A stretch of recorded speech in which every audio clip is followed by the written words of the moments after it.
3, 2, 1, and welcome back to Chasin the Racin. Brought to you by OMG Racing, JCT, Truck and Trailer Rental, and Lucky Day Competitions. To my right, I've got I was going to say the good-looking. I'll take that. The slightly aging Christian Iddon.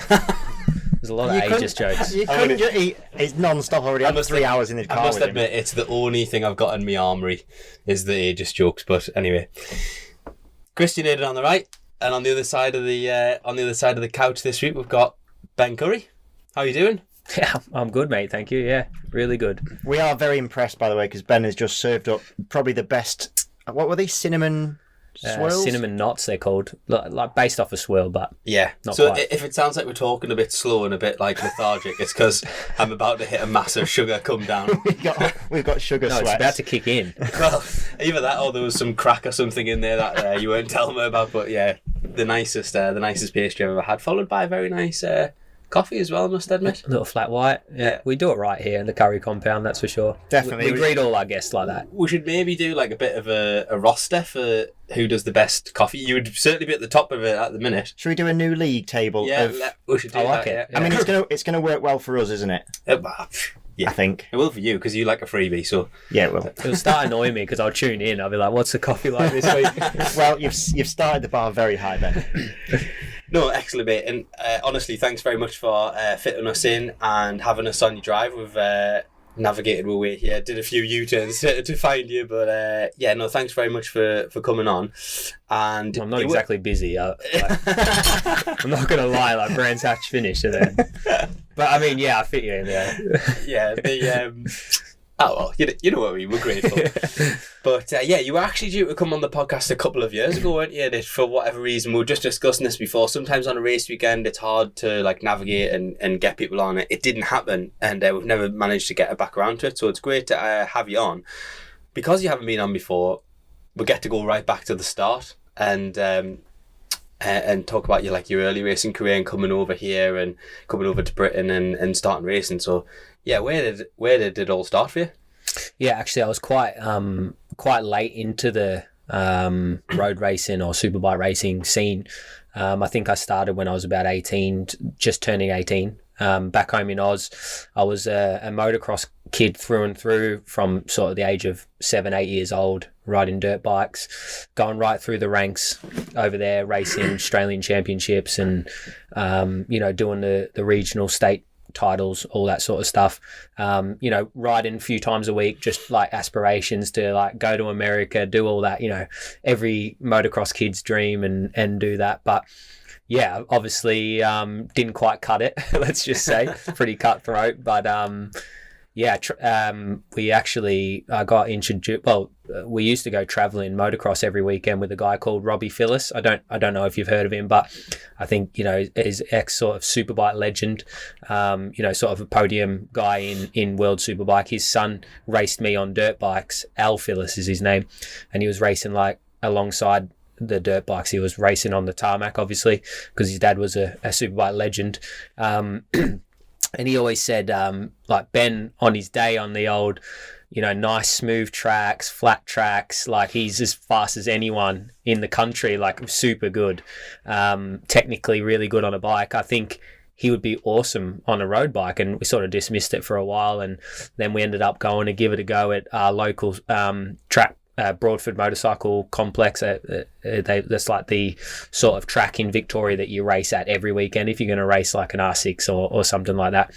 And we went and tried that. I put my dad's go-kart leathers on and went down there and hired these little 50cc motorbikes, and it took me like 2 sessions to cartwheel it. and I had the go-kart leathers on and there was no padding, and I was in bits. Like I'm laying in the gravel, I could already feel my knees swelling up. But that was the introduction. Yeah, and Robbie was the coach that day on this like junior coaching day, and got into it from that point and slowly progressed. So yeah, we actually, off the back of that, we as every motocross kid does tarmac for the first time, gets on the track and gets like, yeah, this is it. This is the best thing you can do on two wheels. We're doing this. Me and Dad are on eBay that night looking for Moto 3s and stuff. Like, we're ready to like take on Grand Prix. Like, we're ready to go, you know. And we actually ordered this like Morawalkie 250 from New South Wales, which is like quite a drive from where I'm from in Australia. And we sort of like put a deposit on it and we're ready to rock and roll. And we the following weekend, I think maybe a weekend after, we went to this like racing school in South Australia. You know what Levi Day does over in Mac Park. Yeah. So we went to that. It wasn't Levi's at the time, but it was a guy that he used to get coached by, and he sort of took it on from him, called Darren Trotter, and we hired the little 4-stroke 150cc, so slightly bigger than the 50cc, ripped around for like a full weekend, and then Darren was like super impressed with how I was riding, because I was just super aggressive. I was probably doing it all wrong, but because my motocross background, it was just like super slow by, like all this room and run off, and I was just sending it rear brake everywhere, like riding it like a dirt bike. And he was like, I think Ben should maybe step up onto a 600 and do that instead of a Moto 3 or a Morawalkie 250 at the time. And I remember him saying, do you want to go? And like, because the track's like, we literally parked on the side of the track having a chat. People are riding around. Like, this is how chill it is. Like, literally on an apex of a corner, me and him are just chatting as someone comes riding through, like flat out, like just a training day, like you'd sat on a motocross track, but this was like a road bike track. It was bizarre. Like, looking like back a go-kart track, or like a what size sort of circuit? It was like a Mallory. Yeah, I'd say like a Mallory, maybe. Yeah, I'd say Mallory Park, and it was just so chill back then. And like, looking back at it, I'm thinking, oh my god, we did that. But he's just sat there on his 600. I'm sat there on the 150, just asking him a bit of advice. And Dad was up at the the pits area, and he's like, do you want to go of this? It was a thou, a Jigsaw thou, and I'm like, yeah, no, I'll have a go at that, 100%. So like, swing the leg over it and take off down the back straight, and I'm absolutely wide open down the back straight. My eyes peel back, and I'm like, oh, like, this is crazy. But then I just did like a 10-lap sort of run, absolutely got hooked. And later, my dad was saying, like, he was up at the thing and he could see me from like 150 meters away, swing my leg over, and he just started running flat out as fast as he could, because he knew I was just about to take off. And yeah, from that moment, Dad's like, I think we should maybe get an R6 instead of a Morawalkie, because I was absolutely fine. And yeah, I started my career on the tarmac in that way, and bought an R6, and away we went. Was motorbikes in the family? Like, did your dad race, or did you just decide, I want to ride motorbikes, or what was the? Yeah, it was a little bit like that, actually. It was there was a Supercross event at Rod Laver Arena when I was about eight years old, I think it was, and I was just a normal kid growing up in Melbourne southeastern suburbs. I think I was playing footy, cricket, that sort of stuff at the time, just like any normal Australian kid would do. And we went there. I don't know why. Me and our next door neighbours, there's like two brothers were my best mates, and our families were super close. We went to Melbourne, Rod Laver Arena, watched the Supercross event, and I'm going to say, I'm pretty sure Jeremy McGrath was there, doing like a one-off sort of thing. At the time, I didn't know who he was, or anything, but absolute legend, obviously. And we went there, we watched that, and literally that, it was the same thing. This is what we do. This is like, looking back at it and thinking about it, this is why I am how I am. Like, that Monday, Dad's like, right, we're buying a bike. Like, we're going to do that. That's sweet. Cool. Yeah. So it's no like waiting around thinking about it. It's like, let's do it right now. We bought a bike between us, 3 kids. We started sharing it, going to like the local tip, riding around, just enjoying bikes. And literally before that, there was no racing background. My dad did race supercarts, like the shifter cars. Mm-hmm. So Dad's got a bit of a sports background. He was a professional squash player in the 90s. Yeah, in the 90s. He moved from Australia to Germany. He was one of the best in the country, and he was doing the world circuit playing squash.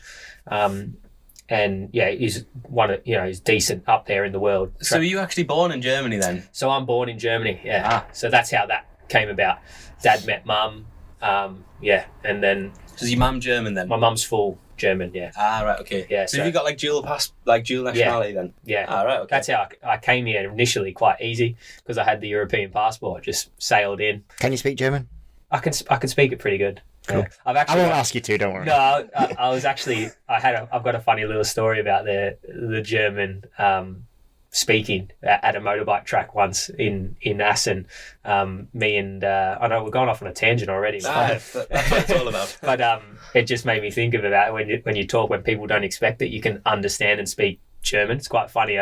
Troy Corser invited me over to Holland to do this like BMW experience. He was helping me out and doing a little bit of coaching and stuff like that, and we got on these BMW 1000s. They were the brand new at the time. I can't remember what year. I want to say 2016 I think it was. And we get out there and we're ripping around. We're just like carrying on like massive stand up wheelies like out of that hairpin. Is it Destruben? Is that the hairpin? Yeah. Yeah, I think it is. And then yeah. like stand ups, like looking at each other. He's doing knacks and stuff like that. We're racing each other, all lap times and stuff. So we're obviously taking chunks out of each other. Like, and I turn across the front of him into that last left. What's that? The fast left. The fast left, the last one at Assen. It's like fourth gear on a super Yeah, massive. and I go back shift from fifth to fourth, and they've actually got a fault this year. They all got recalled, all the BMWs with the gearbox. They used to jump out of gear. Back shift. It went, hurrah, and I tucked the front, and the bike just went douche, douche, douche, douche. Like the sump was ripped off it. The oil was gushing out of the engine. Everything was destroyed, like complete write-off. And I was like, obviously, bloody fast section of track. I stand up, I'm like, did that just happen? Anyway, long story short, get it in there, like walk into the paddock, like, because we were invited by like as a guest of this BMW experience. And like I rock into the I don't know, like the office area above the pits and like all the BMW people, the instructors and stuff in there. I walk in there. It was actually a German company, the BMW experience. And I walk in and there's this lady like in full German saying, these fucking English, they come over here, they think they're fucking Valentino Rossi, they're shit on motorbikes, they just ride like idiots, da da da da da. Anyway, she's going in on me like massive, and I'm stood right behind her, and she turns around, she don't even know what I look like at this point, and I was like, in English, obviously, I was like, yeah, that English rider's me. I'm like, English? I'm thinking to myself, English? I'm Australian. Like, why is she calling me English? But anyway, I'm like, yeah, that's me. I'm here to pay the €1,500 excess on the bike so I can go again. Oh, man, it was funny. But, man, sorry, I just went off on a thing there. It just made me remind me. She's like, how the hell did he understand me? So I've had something similar where I decided I was going to learn Italian because obviously it's good for the paddock, innit? Yeah, certainly. I did it all on like online stuff, and BBC has quite a good course that I did online. So I learned it, and then I did sign for an Italian team. And there was one evening where some of the mechanics started to mug me off, but I didn't want them to go too far, and I just said in Italian because they had no idea that I was learning. So I thought, I'm going to come at it one day and just be like, speak Italian, which I never ended up doing. But I just said they started, and they kept going. They went a little bit further to the point they were about to really like go deep on me, and I went, "Be careful, I understand." In Italian, and it was enough, and they went, shit. and it just How long went have they been doing it absolutely. for? Oh, you spoke in Italian to them? Yes, I said in Italian, like, "Be careful, I understand." Yeah. Didn't say anything bad. I just like, "Be careful," because I know what you're saying. And they just went stone silent straight away. They were like, ugh. I hate to think what my Italian team was saying about me. I know, similar story with the Italians. But you glossed over it with the motocross thing, but you were, we're both failed motocrossers, I think, by the sounds of it, but you were a decent motocrosser. I was all right, yeah. Like most of us, we can pedal a bike pretty decent, can't we, at the test track? But yeah, like, you know, Australia is it's good. It's very good for motocross. It's a high level. And well, you've got some half decent Australians knocking about at the minute. Yeah, that for sure. And to be fair, like, that is my sort of period of racing dirt bikes. I didn't race obviously the Lawrences directly. They're a little bit younger than me, but I'm watching them on 85 65s when I'm on 125 and 250s kind of thing, and the level was just as good like at my, you know, in my classes as it was there. I remember the American kids would come over to race. Our Australian Championship is like a Loretta Lynn's. It's like a 7-day thing. So you go because of the size of the country. Yeah, it's like so you just go 1 week. That's cool. So we race all our regional and state championships, and they're massive, like in all our different states. And then we go wherever the nominated track is each year. It's a class idea, isn't it? I must admit, I did an Australian Supermoto Championship, and they did the same. So I don't know if it's the same concept, but basically, all the different regions sent their best 3 in the championship. Oh, like a designations type thing. Well, just to make sure they got the best one, and then I raced in Perth actually, so they just sent a lorry from the other side of the country, and then of the best guys, and then had again like a weekend. But I guess for the motocross, it was a week. It was slightly different because it was open to anyone to register, and you would have like massive grids. You'd probably have 2 grids for each class, and it was all age groups. So the age groups were like super narrow, not like sort of, you know, spread. So it was, you were racing all the best guys in your absolute age group, same, you know, like 11 to 12. Yeah, that's it. Yeah. That's how it was. And you'd have 2 grids. You'd have to qualify. You'd have to do the heat races, and then you'd have like 3 finals. So you could go a long way for not even race, like pretty much. But luckily enough, I always raced. But it was crazy depth. You know, I remember the guys I was racing with went to that junior world champion like designations, and there was periods there where Australia just win all the time, and now it's coming to fruition. It's crazy how it's worked. And obviously at the time our heroes were like Chad Reed, you know, Michael Burt. Like there's so many good motocross guys that just Australia just never quite had it, and now obviously we're dominating dirt bikes. So yeah, it was a crazy time. It's cool. I'm not even going to pretend, but I know nothing about motocross. I couldn't tell you a single motocross rider's name. Well, now you know Jet and Hunter Lawrence. That's 2 that you can now spout out. If anyone ever asks, it's a bit like if I'm in a football conversation, I just say Ronaldo. Other than Billy Bolton, he's not a motocross rider, is he? No, he's not. So there you go. So then, so you made the switch stuff, but how? Because it sounds like getting on track in Australia is quite easy, because I know it's quite a barrier in the UK for kids to get on track, but you were just talking about like being at that circuit, being sat next to it. It sounds like quite a simple thing. Like what is the scene in Australia for getting into tarmac racing? I think it's very much like here now, but it's hard to remember because it was a really quick introduction. Next thing, like I was here. Like it was crazy how quick it happened. So actually, in terms of understanding the lay of the land, I've never raced an Australian Championship race. Actually, tell a lie, I did once. I did a wild card at MotoGP. That we were. But that was long after you were already racing. We were a support. No, that was we just bought. That was the first year. It was like halfway through the first year. Australian Championship did the support for MotoGP, and it was at the end of my first year when we'd literally signed for YRD to race for Yamaha in Stock 600, Stock 6 or Supersport. I can't remember what it was.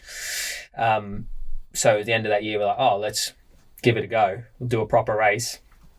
And that was the only time I raced. And then next thing, like the phones rang and I came over here. But that obviously that's another story. But in terms of how it works, like I think it's pretty hard now, especially with noise limits. It's like Australia's the same as the UK in a lot of ways. Like a lot of policing, like especially the state that I'm from. Like Victoria has a rule for everything. Like you only got to see that with the COVID lockdowns. It was like the most locked down city in the world, and there was like 100 cases, like crazy. But I think it's hard, but now there is really good development programs and stuff being started up by some good superbike riders in Australia that are doing the Ovali things. Yeah. So you can go and do an Ovali night sort of once a week in Melbourne, no problem, and turn up and ride decent go-kart tracks. But I don't remember anything like that. There was just that track in South Australia, Adelaide, that might have been private owned or whatever,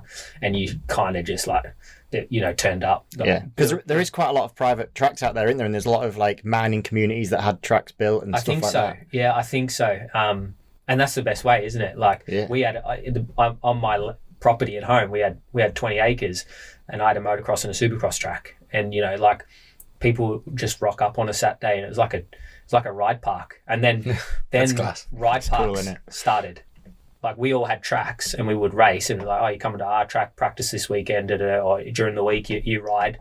And then off the back of that, ride parks were invented. So our area, like, we got Ride Park Victoria, we've got loads like sand tracks and stuff like that. And it was just farmers like, yeah, we'll just build a track and people can pay like $50 and come and ride any day you want. So is a ride park a circuit, or is a ride park like a bit of plot of free land that you just go and do what you want? Or both? So on dirt, this, like, obviously dirt Yeah, on bikes. Yeah. People would build like proper tracks. Right. Fence it off, and there was this insurance going around that you could get. I think it was called AMA insurance. I don't think it's got anything to do with AMA, but it was called AMA insurance, and you pay a premium for the start of the year, and then you could just literally, people could turn up and ride. It was such a good business. Like, everyone, it was massive. The tracks, like, honestly, they weren't commissioned to do, and this is the thing, like, the governing body wouldn't commission the tracks because they're like private entities, and then they wanted to control all the tracks, and the tracks were shit. These ride parks are like state of the art. Like, go on Instagram and have a look at Ride Park Vic. Red dirt, massive jumps, massive berms, ruts, like beautiful, like 10 ruts in a corner, like prepped, watered, like every day, just primo. And it's just crazy. And that is like why the sport was so crazy good. I assume it's still like that. But like anything, like all those good things slowly come to an end, and they get strangled, and then this rule, that rule. And yeah, I've been looking back at, like, you know, from afar on social media, and I think the whole insurance thing and stuff like that's becoming a thing like it is here. I guess like motocross in general is just a little bit more accessible in both places, like here as well. It's typically why people start there, isn't it? Because and I've always thought it's a great base. You can actually tell the riders that started off road. I think you can watch them on track, and or in certainly when the conditions get a bit funny, you can tell, can't you? There's a different.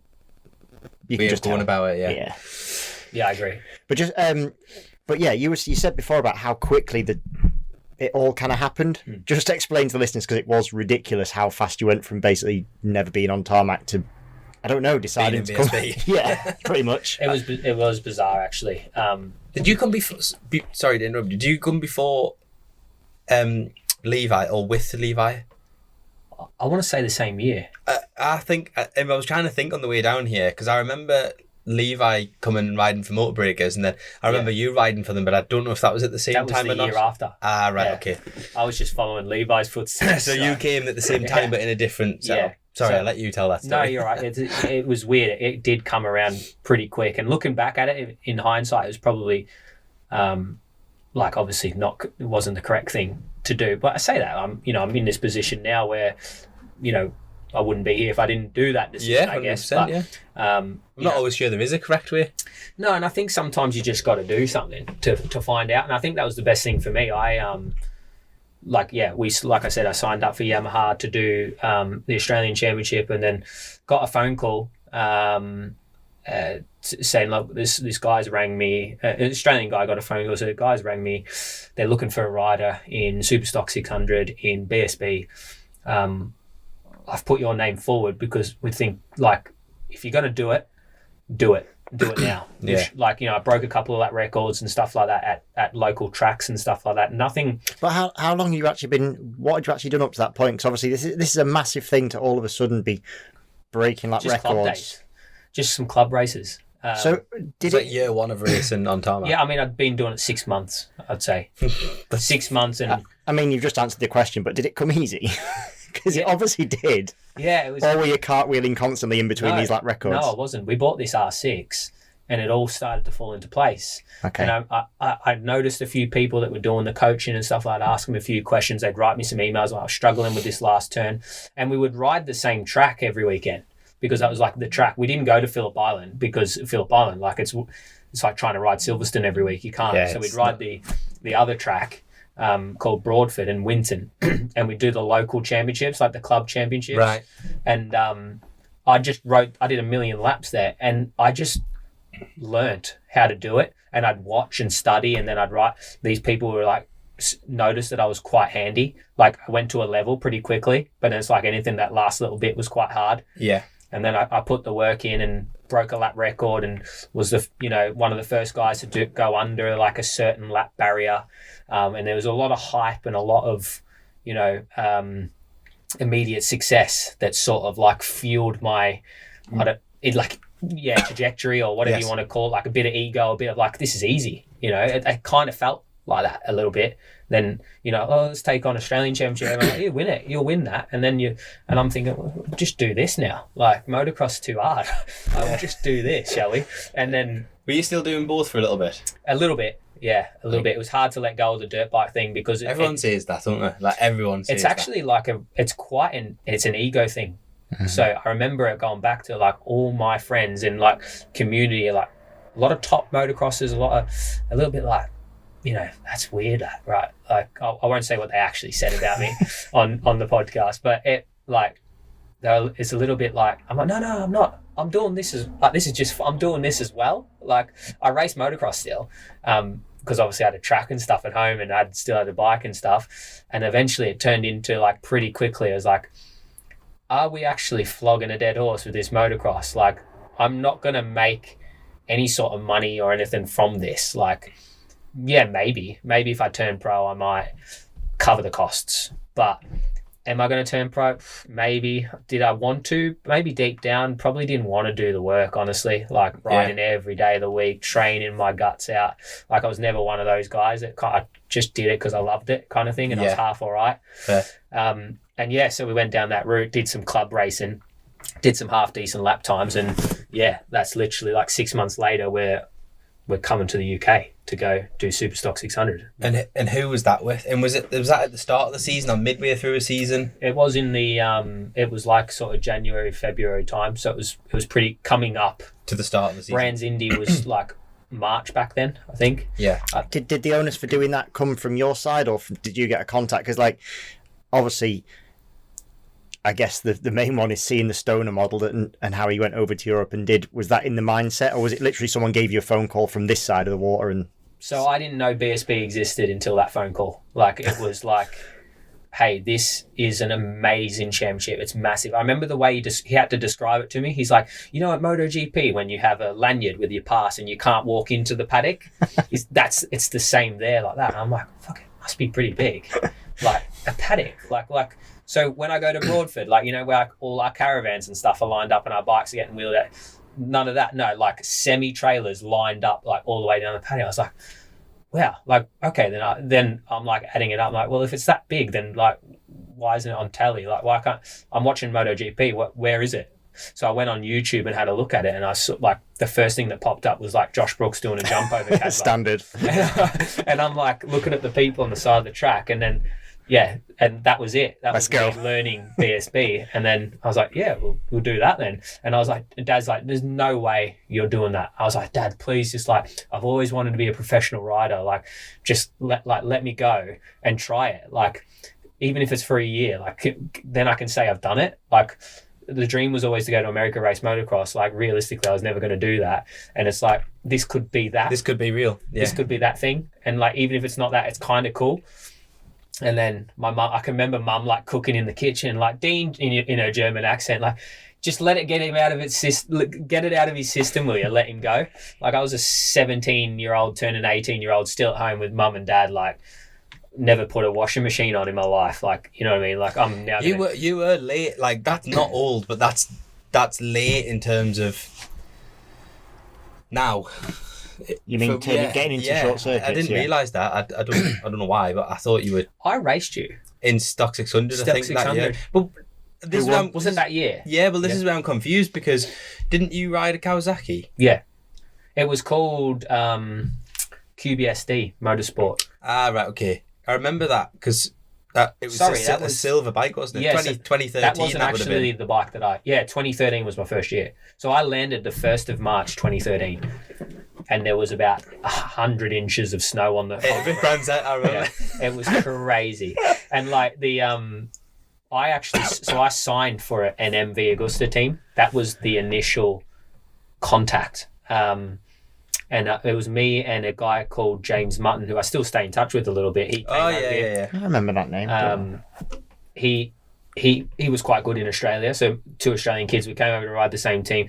We went to Mallory Park on like the first day that we landed, and was like a test, and the bike didn't run properly, and people they turned up late, and it was a bit of a shit show. But I didn't know any better. There was low fog, like you couldn't even see Gerard's turn 1, and I just like, he was a road bike kid, so like looking back at it, I remember now he was a little bit like, and I remember his dad like, this is not what we signed up for. And I'm like, give me that bike, I'll ride it. Like straight out of pit lane, sent it as hard as I could. I don't know what lap times, probably pretty slow, freezing cold, 2 degrees. But I didn't know that like you should probably take your time on that, like those conditions. Like I just raced club days in Australia. It's probably like 25 degrees, perfect all the time.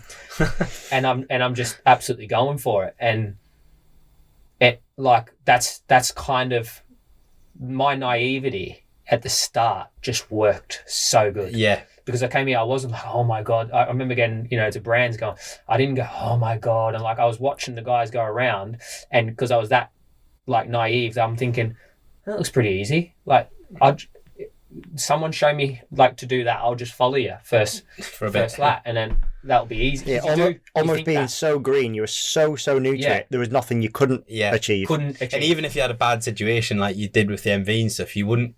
That was probably the best situation you'd ever had, because at that point you just died in the back of the van. That all went to pot. I mean, you need a podcast in itself for that. Like, honestly, like it's not there was some serious matter went on. We paid 20 grand to do it for the first full year, 20 grand. And that was it. That was like all in 20 grand. I mean, we raised some money and got people to help me out back home, and we went and did it. And all that money was basically gone. And went to round 1, no testing, no nothing. Like the bike wasn't even stickered up. So it didn't run like Mallory, same as Mallory the week before or whatever it was. FP1, missed FP2, watching in the stands. And I remember sitting there and watching it, and I was like, this will be easy. When I get on track, this will be easy. And then that was back then when it was like qualifying 1 and qualifying 2. So qualifying 2, I still have not spun a lap yet, and they got the bike running, and they're like, quick, get the tire warmers on. Like, this is like, we're out the back. There's no garage floor in. There's no wall in. There's like, I don't even know who my mechanic is. Like, so I put like, get geared up. We haven't been scrutineered. So like, shit, we gotta go get scrutineered. So they quickly took the bike to the middle of the brands, got it scrutineered, came back, failed, wrong numbers or whatever, took it back, did it. So anyway, he's like, we got out with, I think, 10 minutes to go on qualifying 2 at Brands Indy. He's like, just take it easy for the first few laps, because the tire warmers haven't been on.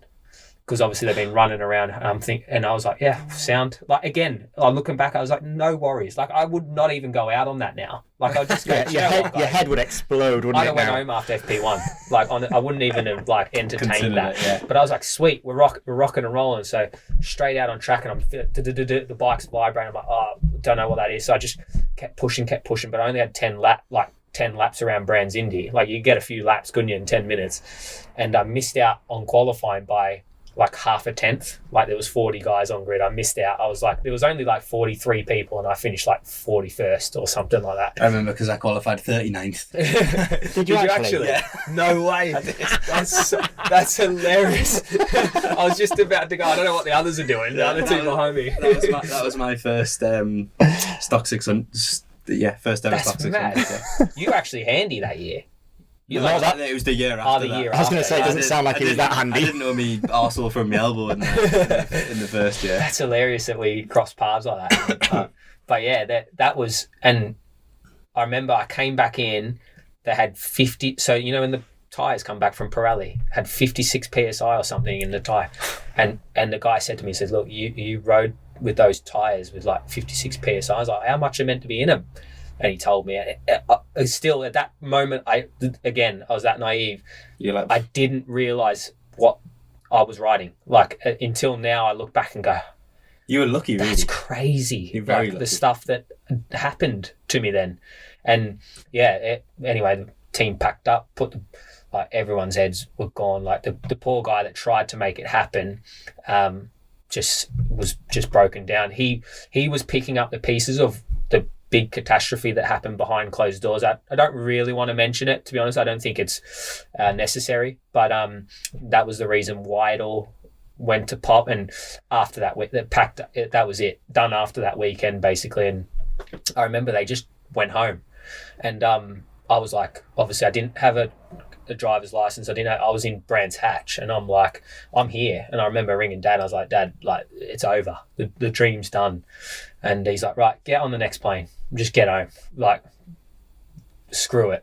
And I'm like, and I remember I was sat in the grandstand at Brands Hatch looking over Paddock Hill, right up the top out the way, my hood over me, like on the phone to Dad. And I was crying. I remember breaking up, like just started to cry to my old man, because it was over before it even started. And like, I don't know why, but I was so like invested in, like, this is I could be living the dream here. And anyway, that was that. I walked around the paddock and I started speaking to a few people. Didn't know anyone. Spoke to Levi, who was the only guy I half knew. And the other Australian kid had already left the team. So James Mutton, he wasn't even involved. He was long gone. And I met this other guy called Bryce Van Hoof was his name. He was racing stock 1000, and decent-ish stock rider in Australia. Came over. He wanted to do it. He was a little bit older for somebody that came over, probably like mid-30s at the time. He wanted to do it because he wanted to do it. He wanted to experience it. And I was just chatting to him and his team, and that was QBST, and that's how I got the introduction. And I was like, would you guys put a bike out for me? Their team looked super professional and looked really nice. And yeah, that we kept it alive somehow. And you kept going that year on? Kept going that year. Struggled really bad. Crashed a lot. Maybe best finish of like, I don't know, 18th or something like that. Yeah. Mid-pack. Really struggled. There's a massive grid of just like stock 600s. I mean, yeah, them junior classes used to be so oversubscribed, to be fair. They were massive, weren't they? And the depth was crazy, wasn't it, back then? I'm trying to think who won the I remember championship that year. I want to say Jackson won it the year before. Yeah. I think. Yeah. Was it not Jake Dixon? Oh, that was the year before with Lee. Him and Jake Dixon. No, the year after, I know it was Kyle Ride, Andy Reid. Yeah, that was Joe Collier. 2014. They were top three. I can't remember who was. They might have been the year, but yeah. So, and then that's when some doers anyway. So I signed for Motorbikers then off the back of that, because Levi was moving teams, and I said to Levi, like, what, could I speak to, and sort of got an introduction, and Motorbikers were like, yeah, come on in. Like, you want to ride? We'll put a bike out for you. No problem. Sean Rose was an absolute legend. Like, he's just so funny. So funny. And I had one of like the funniest years racing ever. And they actually had a really good base, didn't they? They all their riders did half all right, even though they just like slapped it all together with like, bits from, because they're breakers, and they built the bikes like that. And I think do you know what it is? I think that's a good way to describe them. And I'm not sure we'll have many teams like that left anymore, but they had, he was relatively like well funded, but he had a big truck, big awning, 5 or 6 ZX6s, and like everyone had a different exhaust pipe on. Everyone had like a different clutch lever, but if you paid to ride one of them bikes, you got value for money. Like, it wasn't expensive. It was like you got what you paid for, and it was safe and a good place to start your career, sort of thing. So they're important people to have in the paddock. Yeah. But throughout all this, you've had a difficult first season, but you're still living in the UK on your own. Or is your parents coming over at any point? Or no, like literally, Dad dropped me off at the airport, and that like started my. Where did you live? I went to ask you this before when you said you were at Brands without a driving license. Like, so you've came over. First of all, you've lost 20 grand. where did you live? How did you get about? Who did you know? Like, what did you do? What did you eat? I didn't have a Like, pot what did to you do? piss in. I could tell you what I ate. I ate cornflakes for breakfast, lunch, and dinner. And every now and then I'd cook nachos and splash out like Doritos with salsa and stuff and put it in the microwave. Like that was it. I was that was my level, you know. And I remember being at Brands Hatch thinking, fuck, like, how am I going to get home? It was Sunday. So I caught a train to London, and then London all the way up here to Chester. And I ended up, one of the people in the team managed to sort out, there was a lady that was meant to work in the team that year, that first team. She'd been working in the paddock and stuff, helping out with sort of hospitality and stuff like that. And she's like, yeah, come live with me for a bit. Like, it's just me and my son. And, you know, I've got a spare room, pay some board, job's the dream. And I was like, cool. So turned up there and honestly, I would really struggle to do something like that. I would really struggle to go. It's such a big thing. I think you would now. Like, this is it. Like, everyone goes, oh, how the hell did you do that? You know, honestly, at the time, it wasn't that hard. But can the Ben Currie today even not a chance, contemplate doing it? Mate, I spent 3 years weighing my rice, thinking it was going to win me a motorbike race. Do you know what I mean? Like, yeah. I've changed so much as a person. I look back at those days and, like you said, like you wouldn't do that. Like, if you thought the way I thought, it was normal. Yeah, it was so easy. It was like I was a free spirit. I didn't really care, and there's something to be said for that attitude. Like, it wasn't life defining. It wasn't like I was like, if it doesn't, this is awesome. Like, I want it to work, but if it doesn't, just go home. Yeah, and even obviously you said through that first year, your best result was like 18th. The commitment was all not the commitment. I never doubted your commitment, but as in, you said it'll just be easier when we get out there.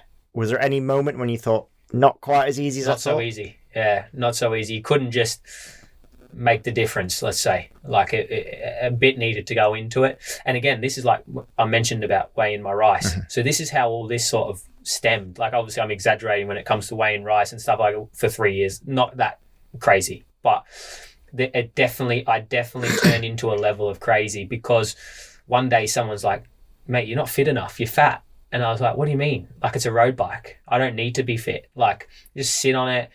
But soon as you want to do anything at a high level or take that next step, if you're happy with 18th and 20th and stuff, yeah, correct. That is correct. But I actually was like, I've got this opportunity. I need to, like, try, like, and make it work. And then it's like, oh, I'd try that. I'd go for a run, do a couple of weeks of training or something, and I'd see immediate results from it. And then it was like, oh, I'm having a little bit of arm pump now in the race. I must, like, because you start pushing now for a whole race and stuff like that, and you're actually trying to do good. And it's like, well, I need to eat clean. So it's like, I've got to get rid of sugar. And I started to study and ask people and learn and soak everything up. And they're like, well, this is the diet I used to have when I went racing. I look at the diet sheet and I'd be like, and I'd just copy someone's diet sheet from back in the day that was really good at racing. And then it was like, actually, why don't I get a diet tailored to me? And then why don't I get a trainer? And then all of a sudden and then next thing I'm on the podium, next thing I'm winning, and then I've nearly win my first championship in the year 3 in Superstar. I did 3 years of stock 6, and year 3 I was like almost won the championship. I was second to Mason Law, and Taz McKenzie was third, you know. And you went to Motorbike, and then you went to Pace Days. Yeah, Pace Days Yamaha. Craig Fitzpatrick, mega team. I think they won it with Kyle Ride, and then they used to turn out some unbelievable bikes. Amazing. Still do. And that was like the point where, like, I've got the best bike now, and now I need to match that level. So I worked hard and trained and stuff, and I got obsessed with it, and then almost won the title up to Supersport, and I just got more and more and more obsessed, and yeah, definitely went a bit crazy with it. But you know, we've got to the point now where I think after this year, obviously, you know what happened this year. I come close to winning my second British title, and you know, I finished 7 times out of, like, I think the 11 seasons that I've completed. 7 times I've been in the top 3 of the British Championship, and I was looking back at that and I'm thinking, like, that's an amazing achievement. I think, you know, I came over here, I spent 3 years trying to figure out what the hell was going on, you know, and then I've been at a very high level, consistently every year, battling. I've only got one title to my name, which is a bit disappointing, really. But at the same time, like, I got to reflect and go, fuck, actually, I just came over here. I had no idea what I was doing, you know, and I've somehow survived it. Like, there's been a few things that could have derailed it very easily, and I've ducked and weaved, and I've had the right people come into my life at the right time to give me the right advice. And yeah, like, So, like, if you think about how many years have you been over here now? 11 years. I think I've done 11 seasons. So in that time, you've rode Stock 600, Supersport, Superbike, won a championship. World Supersport. World as well. Supersport. He did World Supersport, which I forgot about, thank you. Learned to drive and got married and got a house. It's been busy. It's mad to think that when you first came, you couldn't drive. Yeah, Even that's just like a actually simple thing like that, like what you take for granted, you'd learn that at the comfort of being at home with your family and stuff like that. Like, it is, even just that pressure on top of going racing. Like, at that time you were doing Stock 600, I was going racing with my dad, and him basically wiping your arse for you is the best way to describe it. He basically was like, Do you know what? it just turned up and he spanned it and I just rode it. Like, you had that. Where you going to live? Like, that's just things you would never think about, is it? In racing, we always talk about the sacrifices that are made, but I don't think any of us truly understand. Even if we see British riders going to Spain, Spain is a 3-hour flight away. Yeah. And it's not the other side of and the your world. parents can literally jump on the neck. There's 20 flights a day to anywhere in Spain. Yeah. It's very different to literally just up sticks, and we don't really, I don't think, understand that sacrifice that gets made of just going, right, Until let's you do just it. described it like that. I mean, I suppose you understand it in principle, but until you've just Yes. explained that story there where you're standing there with no... Not even a way to get home. Yeah, that's just mental. I find that. I think that's also my biggest superpower, and like my superpower, like the number one reason of why I've been able to grind it out. Because everyone in their career, you know this, like, better than anyone, is like, everyone will come up against a massive roadblock in their career, whether it's a massive injury or whatever, some run of bad results, and I've always been able to bounce back from them and come back stronger every single time. Like, it seems like every massive opportunity that I've had, like I got the Plum Superbike ride as a 23-year-old, kid coming through Supersport, pushed Jack Kennedy in that British Supersport year on the Gearlink Kawasaki bike. He was on the Appleyard Yamaha. Everyone was like, oh, inferior motorbike compared to him. You know, like, I just impressed at the right times. I got the British Super. You know, I took Leon Haslam's seat. He won the title, and I took his seat in British Superbike. And every time I've made like a jump like that, so it was that one, it was the World Supersport one, and maybe a couple of other opportunities, I've had massive injuries like at the exact same time. It's how it's happened. I think it's maybe because I've tried too hard, maybe, to make it work, and I think I was able to come back from them. Like, I broke my back in 22 when I went to World Championship, and it was a serious injury. My back's all still rotted up and screwed and stuff like that. I still struggle now to like get tucked in really comfortable, and the end of a day, like a test day, I can't walk, like, because I'm sat in my leathers all day like that. It's, and the following year I won the British Championship. Like, that was when I won the championship. It was after that year. And I feel like those early days of grinding it out, going from sort of team to team early, learning the hard way, everything I did in my life in those years was learning from the hard way. I remember just going to like Liverpool, for instance, for the day, tourist, like London for the day, go down to London, pickpocketed, lose everything, book the wrong hotel, the wrong train, can't get home, stranded, did it, taxis, like, hundreds of pounds on taxis, and just, things that when you're just young and dumb and you've got no street smarts or common sense, that's when I learned everything. Like, and I think, like, going back to the point of it all is, like, you came racing with your old man. You didn't know anything different. Luckily for me, I was learning some unbelievable things as you were going, sort of like... as I was going, because I had no choice to. Where, like I would, if I was a parent, like, I would protect you from a lot of those things. But do you think that almost fast forwarded the learning of life process, because it's just that it's survive or don't survive? I think sport does that in general, but then in those extreme circumstances, it's got to put some fuel on the fire even more, hasn't it? For sure. How did you find your World Championship experience? So you're a bit of a different flavour to what you'd kind of been doing, I guess, for nearly a decade, and then going and adding that travel, different countries, etc. Like, because by this time, I guess England's your home. Like, you've been living here for a while, and you've got a base. How did you find that working with a team? You're working with an Italian team, weren't you? So there's a language barrier. Like, how did was it the dream you thought it was going to be? What's your thoughts before and thoughts after?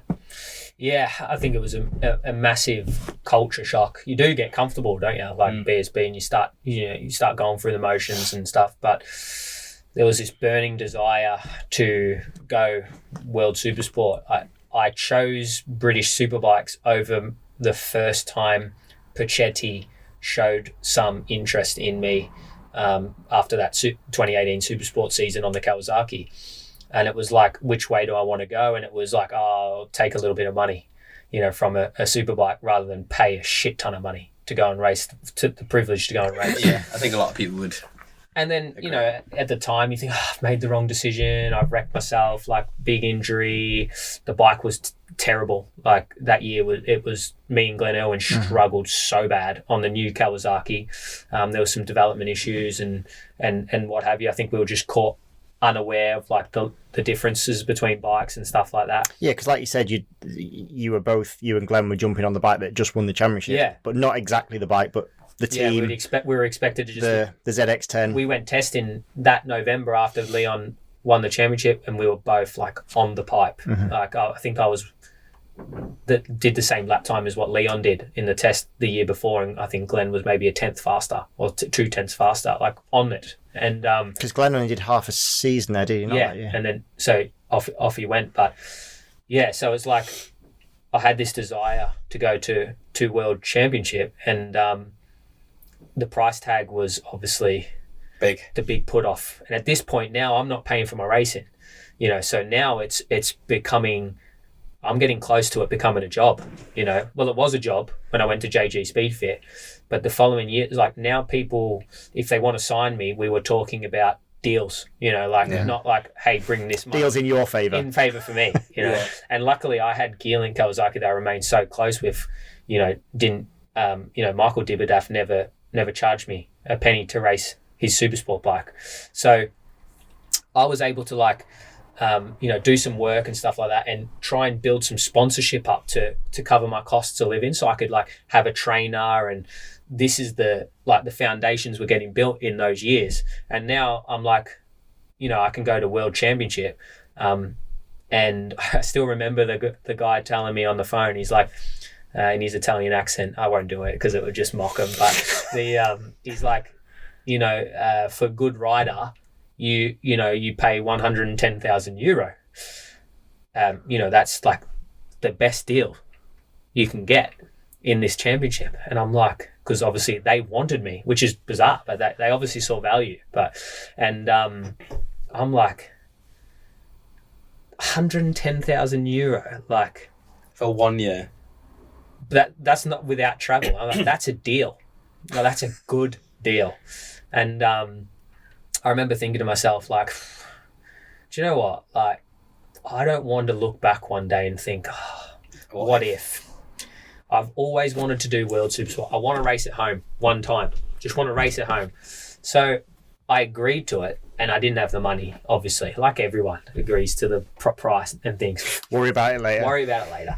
I thought if I could build up and get to a decent level, and then say, hey, I'm out of money, So I raised like 85 grand or something like that to do it with some sponsors that I've built up. Like, honestly, what a brilliant bunch of people, just supported me from day one, just built up little bit by that, couple grand here, couple grand there, 100 quid here, 500 quid there. That ended up becoming 80 grand, to go to World Championship over however many years.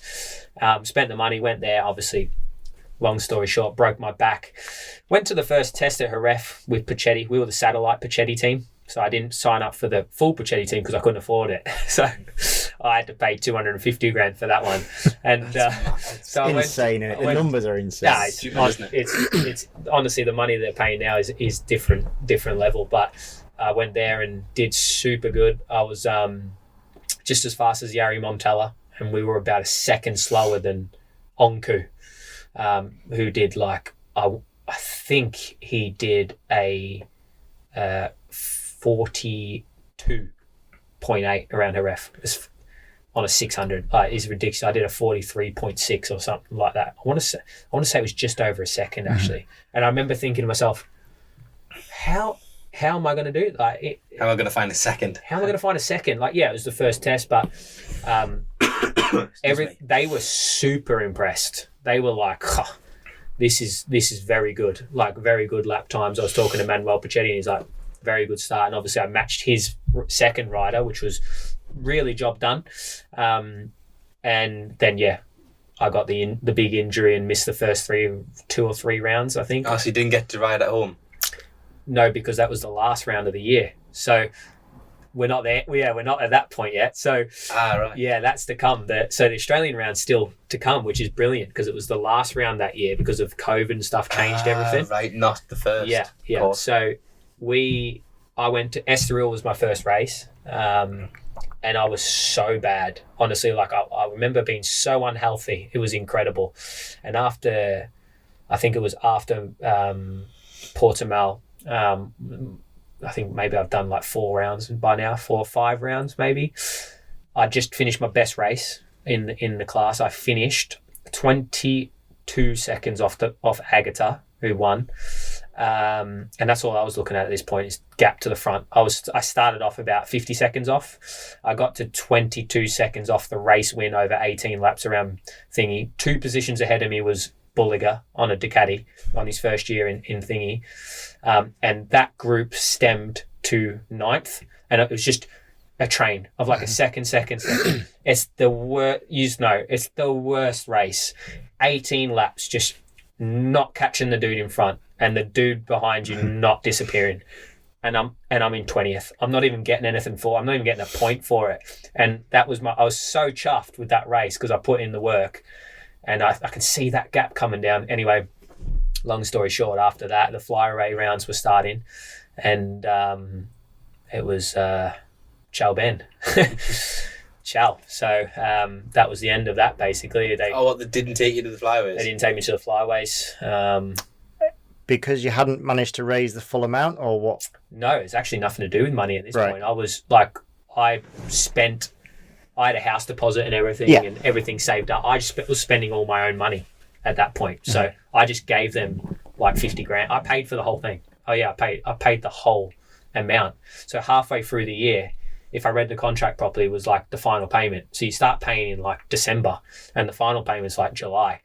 And they were like 20,000 euro a go. And so I barely span a wheel and I paid the final payment because I'd missed the first 3 rounds. And it's obviously a late start. Oh, of course. So you'd almost paid... I'd paid it. You'd paid 120,000 euros and I'd done 2 rounds or something. I'd paid up. Like, I'd emptied everything that I had.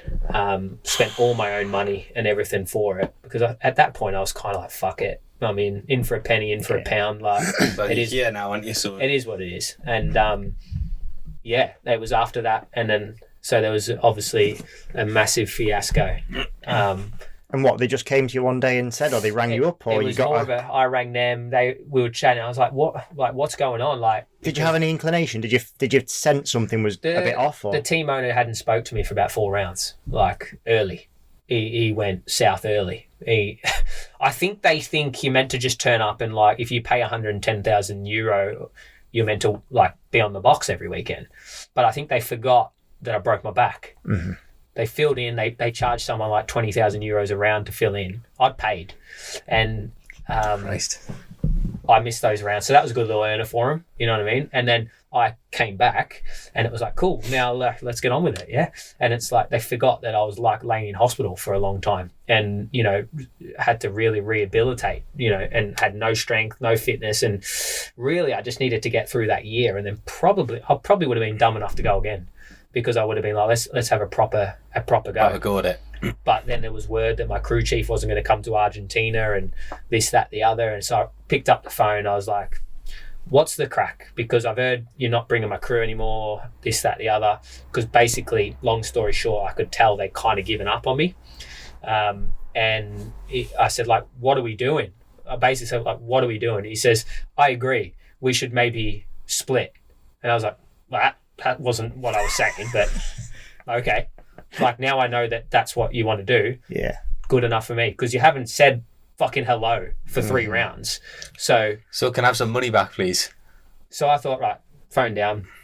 I think Tom Booth Amos was taking my seat, and they're on about, he's like, Ben, can you send me your flight details so I can change the name for Tom, you know, in the flight? And like, I'm at I remember going to Brands Hatch because I went to, I think Brad Ray won the title that year, and I'm good mates with Brad, and I went down to Brands. This was all happening. I was meant to go to Argentina that following sort of Tuesday or Wednesday, but I thought, fuck it, I'm going down to Brands and I'm going to just chill out now because I'm not going racing. And I remember all these messages and stuff coming through, and I thought, you're not having my flight. Like, you could pay for the flight, you know, like proper stubborn.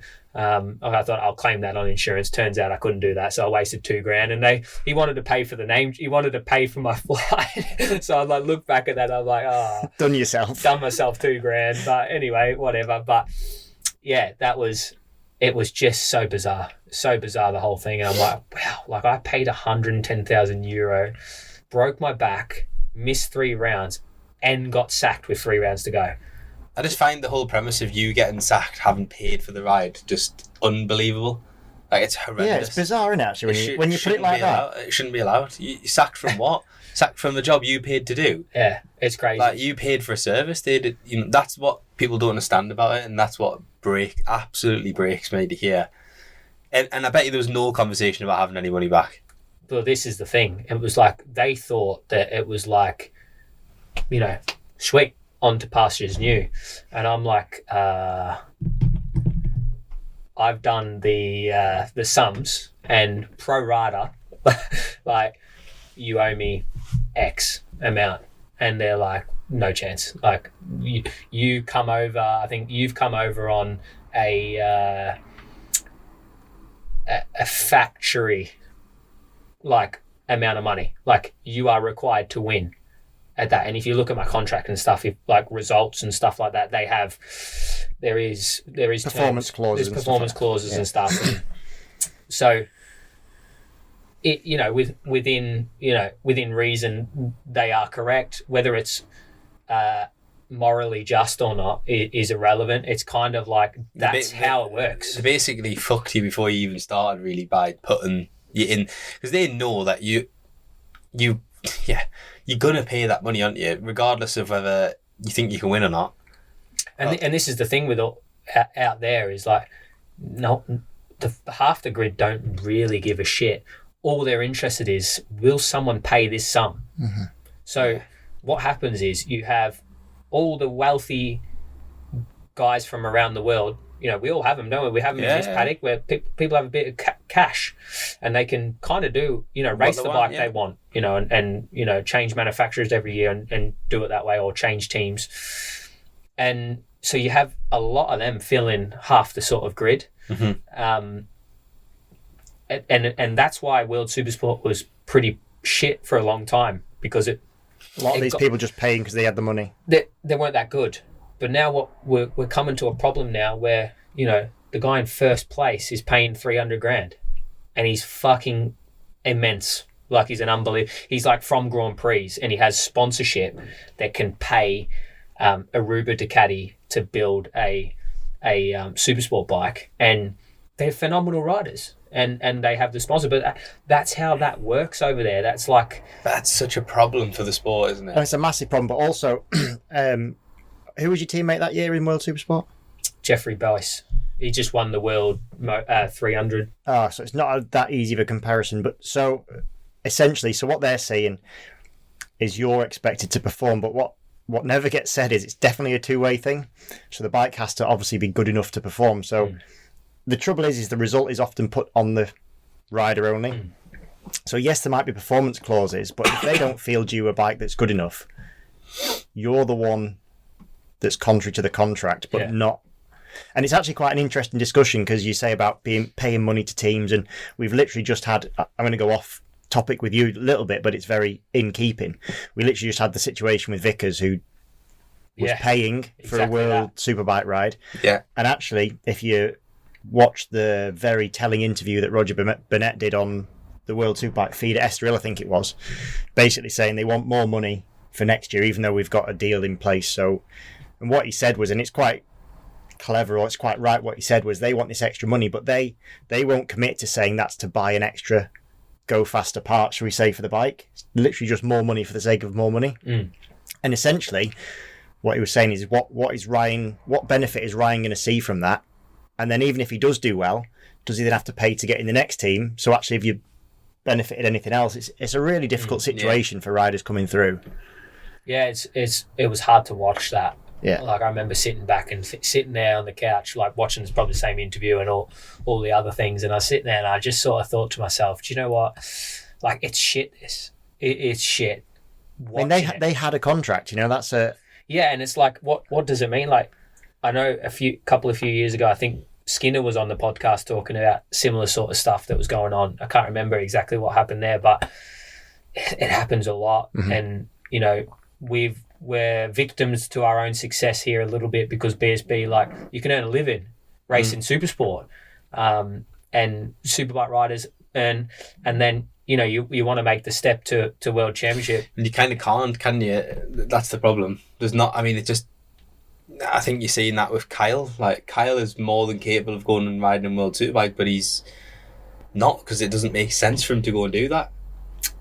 It's an interesting one with Kyle because of all the previous champions, Tommy Bridle with an exception, but Taron, Brad, they've all had a want and a need in their point of the career to move on. Kyle's of that age that you think he maybe would, but potentially just thought, right. I suppose he's had a dabble at it with World Supersport. He has had a dabble, yeah, to be fair. I think he got burnt out with the job already, yeah. Like in Supersport. I love that he's staying. Like, fair enough. If you're gonna have to go and if listen, we'd all love to see guys coming from BSB and going to World Championship, but if they can't because they've got to go and pay a load of money, and there's budget for people to earn a working wage at least and ride motorbikes in the UK, so be it. It's also an easier life. You've got but not for him. Apart from you. But no, as in you can stay at home.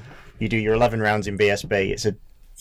That's what I mean. You're not travelling here, there, and everywhere. 100%. I think it's a shame that's the scenario, but yeah. So it's a super difficult year. You've had horrendous injury, lost a shit ton of money. But was there any positives you can take from your experience at World Supersport? Yeah, massively.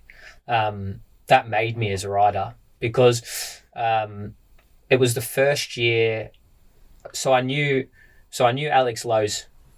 We played golf and a little bit before I went World Championship, but he sort of took me under his wing a little bit, when I went to Worlds, because now I'm in his paddock. Like, we'd always talk and play golf on the odd occasion, do the odd bit of training and stuff, but we weren't super close. And then he helped me out a lot just with advice and stuff, like invite me in the motorhome and stuff of an evening, someone to sit and talk to. It's quite nice. I remember sitting in his motorhome and I didn't even know what gear I was going through the chicane. I was that lost. I've got Michael Vandermark, Johnny Ray, Alex Lowe's, and someone else all taking the piss out of me.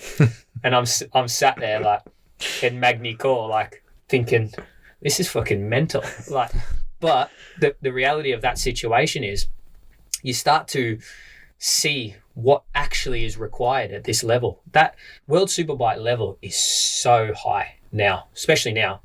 And like, you look at Alex and like you look at what he's done, won the BSB title when 2013, the year I came here. I remember watching him for a year, beat Shaky in the title, and he went to World Championship and made a massive impression straight away. But he was paid proper money to come and race as a young fella for Suzuki, and was competitive and was on the box and stuff like that, and forged his career and now it's almost like that doesn't exist, if you know what I mean. Something's lost there. It's like it's impossible. And that's in the case of what, 12 years difference? Yeah, 12 Yeah, years. it's not like what It's not ages ago. But when you say it 12 years ago, yes, it is a lot, isn't it? No, as in it's not a lot. It's a short period of It's time a short in period terms of time, of but for a it to lot's have gone happened. from him going right BSB champion. He can go straight in and earn it, and it was a sizable wage. Yeah, 10 years ago, but now you can't unless you pay 400 grand. Yes, and you're going to be on almost certainly you'll be on a B spec bike. Well, Yeah, if it was he a was, bit- he was on a factory bike. He was yeah. factory bike. It was a Crescent bike, wasn't it? But to like, I obviously did it help me? Yes, because I met people like that Yeah. who gave me advice. That's the point of it. It's like gave me advice, and I was like, you need to do this. You need to train like, in FP1, FP2. You need to be doing this sort of work. You need to be doing runs. You need to be and it changed the way I thought, and I did change a lot of things off the back of that. And then obviously the rehabilitation from the injury and then the building up, that kind of just naturally took its course anyway. But at the end of all that stuff remained with me, regardless of the results. How it should be done remained with me. So I had an off season, I trained, I got back fit, started riding. Wilfie boy gives me a phone call and says, would you want to ride a Panigale V2? Like, in British Super, I remember thinking, just hang on a minute, give me 5 minutes. I just talk to my people, like thinking, like saved by the bell, thinking, what am I going to do? And I came back and implemented what you'd learned, what I'd learned, and I won the British title. I won my first British title. So, yeah, I think it paid for itself. So I don't regret it at all because it's worth its weight in gold for me.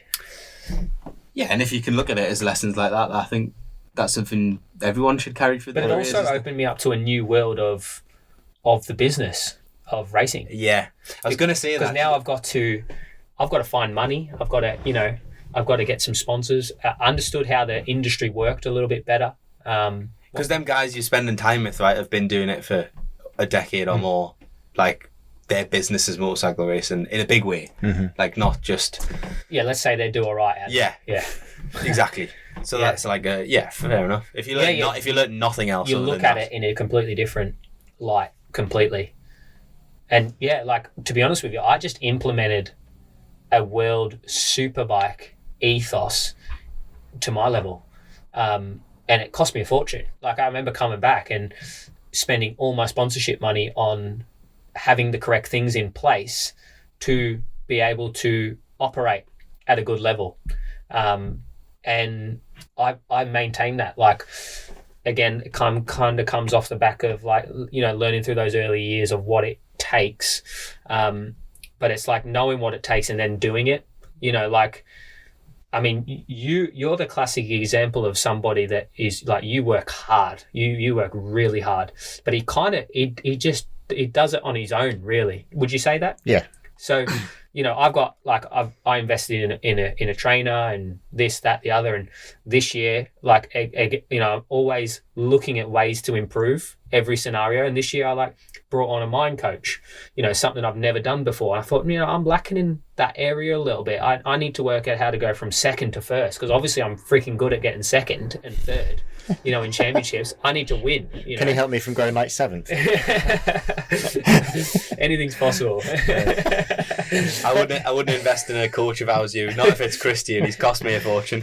He's different gravy anyway, mentally. I mean, yeah, I do a lot of the stuff myself, and it's funny because I should have, with my education, I should know how to train smarter. I'm more of a grind it out kind of guy, even though I know all the theory. But yeah, when we were teammates in 23 and 4. 2 years? I forget the years. Yeah, 23 and 4. Yeah, 23 and 20. Now. So when we turned up to the first test, and honestly, Ben, I'd never seen anyone with the prep ethos that Ben had, and it was funny because I sort of ridiculed him about it a little bit. But you ridiculed him? Are you not like me? No. I don't think it was bad though. I don't think you ridiculed me bad. Unless it's just because he's not very good at it. Just to everyone else that did. You didn't know that most of it. That's probably what it was. Yeah. But it was more in a case of. It was a ridicule in the case that you throw a rubber at the girl you fancy in school. As in, I was quite impressed with it. Yeah. If you know what I mean. So it was like a. I was thinking, fucking hell, look at all that stuff he's got. Well, that's going to get clipped. That's going to get turned into throwing a rubber. What sort of rubber? Yeah, you're a bit and then forward. it's going to get at Ben. Don't have the player hate the game. You know what I mean? No, but you know what I mean. And then, yeah, it was. I was impressed with it, and you just think that's proper. I was almost not in awe, but I was impressed with that, and I almost had to make fun of it just because I was impressed with the way you went out. It was so professional and strict. It almost brought a new ethos to me. And as much as I know all that theory, I've never been able to implement a lot of the things. What? Give us an example of something. What I saw when he came over, and the first thing he pulled out was a set of scales and a blender and something else, and I was like, well, I forgot my scales and blender and me. Well, I brought my helmet and my leathers. Yeah, I learned that from World Championship because, like, you go to these places and you just can't get any food or anything. So I worked out, like, decent, like anything sort of worth eating in these places where these Spanish tracks are. There's nothing, and so I thought, well, I learned that if I can make smoothies like all day long because I can just take a blender. I'll take some oat milk. I'll take some porridge. I'll take some dates, bananas. I can take all that on the plane. So I learned that no matter where you are, you can fuel yourself correctly. And we had 2 open pit lane days. So I bring a little suitcase. The scales are purely just for ratios. So I don't. You're doing the so right I know the right ratio, not because I'm counting not calories or anything like that. But do you count calories? No. I had done for a period there. So it's more about fueling with the right thing just at the need right fuel. time. I just need fuel, and I've got my sort of regime now anyway. But on race weekends, I always have smoothies, breakfast and lunch. I eat at dinner because it's hard to eat. It's hard to eat now on race day, and Christian's a machine, but like physically, I'm not that gifted. When I say gifted, he puts the work in, right? But I can get to a Sunday and think, I feel tired, like, on Superbike days and stuff like that. So I knew that I needed to put the calories in and the carbs and stuff like that. So that's my way of getting the energy in. And yeah, like also the way my brain works is I've turned into somebody that overthinks because of, like, remember that I was telling you about the early days, obviously, and how I just didn't care, which was really good for me in that time. But then I started to get the results by being intricate and thinking, and I got obsessed with that. Almost, you get a positive reinforcement from doing it, so you go more. You get obsessed with it because you're like, well, that's brilliant, that works. Yes. So I then get, if I don't prepare, like be organized, then in the back of my head, subconsciously, I'm gonna be thinking that maybe I won't be as good. So I just have to tick that box now. If that's what I do, then it's now trying to limit how many boxes I've got to tick. So it's a case of going there, having done this prep. I know that I've done everything I could do, and it's I get just that. do the job now. I get that. Yeah, I get it. 2 days, do the job. Yeah, I'm just going to backtrack a little bit, but we kind of skipped the Gearlink days, and I know, not skipped it, we spoke about it, but Gearlink was a big, or the Gearlink family, shall we say, it was a big part of your, just want to talk a little bit about your time with them? Yeah, definitely. When I signed for them in 2017, it was still very early in my career, and I went and sit in front of Michael and Norma at the time to talk about a deal for back end of 2016 for 2017, and signed up for them that year, and I was teammates to Andy Irwin. It was actually an unbelievable year. I remember just recently I recalled some memories on my Instagram because I was going through my photos and reminiscing, and Keith Farmer, like Jack Kennedy on an MV, like obviously Andy Irwin was my teammate. There was a bunch of like real cool doers in that championship, and I remember it being like one of the most epic battles for a championship that year. I finished third in the British Championship that year, and that propelled me into the Gearlink family, because I remember sitting down with Michael, and again, like, we always revert back to this like stuff like food and training and stuff, and I remember because Michael's very regimented, isn't he? Super regimented, like strict. I remember I had a meeting with him once, and because I was potentially going to ride for him a long time back when I was on the tag days, and he came to the caravan, and I remember him telling the story, and he said, our mechanics are in the garage at 7 a.m. on the dot, and he said, and then on Saturday they're in at 7 a.m. on the dot, and then he said at Alton when we start at 12, and I thought, lucky boys, they get a lie. And he went, 7 a.m. on the dot. I thought, oh. He's like old school hard. Like that's how he's been so successful in his businesses, running it, I think, that way. But I remember he tested me one day and he told me we're really close now, like really like we go down and He still helps you out with some things, doesn't he, throughout the... Nothing like in terms of like financials or anything like that. We're more just close, I would say really close family friends now. Like we're going to go spend a couple of days over Christmas with him and stuff like that, you know, and we go and visit him through the year and stuff like that, you know, because I think a lot of Michael, he's helped me a lot in my career. Them 2 years were quite important to your career. So important. He tested me in the motorhome one day. I turned into his motorhome and it was like halfway through 2017 and I was finishing 5th and 6th every race. And I was like, use a favour, and I went in there and he says, what's wrong with you? You got the hump on. And I went, well, to be honest, and I snapped. And I said, to be honest with you, I think you're favouring Andy Irwin. He's like, right, get in here, get in the motorhome. So get in the motorhome, start chatting to him. He's like, what's this? And I normally was sat there and I was there with my mechanic and I said, look, to be honest with you, when I come in, everyone surrounds Andrew. No one surrounds me. No one, it's like I don't care. And so he sort of calmed down because he was sort of like, come on then, like what shit are you going to talk kind of thing. And we had this unbelievable like connection of like he put his guard down, I put my guard down. It was two people ready to just go boom, and we're like, okay, I see your point, and he could see my point, and all right, then we'll do this, and this, and we'll change this for you next round. And then they gave me Ben Wilson, and he was my crew chief solely, and we started. And then all of a sudden, he's like, Ben. He took me into his motorhome at a separate time. He's like, here you go, mate. Here's that there you go, little piece of chocolate. I was like, oh, thanks, mate. Unwrapped it. Well, sitting there having a meeting with him. And he goes, that's why you don't win. And I was like mid chocolate bar. Like, what are you on about? Like, that's why you don't win. He's like, you don't put the work in. He says, I can see it. He says, you are fast as anyone out there. He says, but there becomes a switch in the race where your concentration drops and you just fade a little bit. You might finish 4th, 5th, 6th. You just drop in. And I religiously did that. Like, I'd be like top 3, first, leading the way, and then just drop. And I thought I wasn't aggressive enough. It's not, I was getting the concentration. So he rings me and goes, right, join the gym. I said, I can't afford it. And this was still this time when I was like, I couldn't afford a gym membership or anything. And he's like, I'll pay for it, this, that, the other. And anyway, he's like, I need you to start eating healthy. And then that sort of came in, and literally it just went bump, bump, bump, bump, bump. I won 6 on the bounce in like the last 3 rounds or something like that. And then my head was like, this is what you got to do.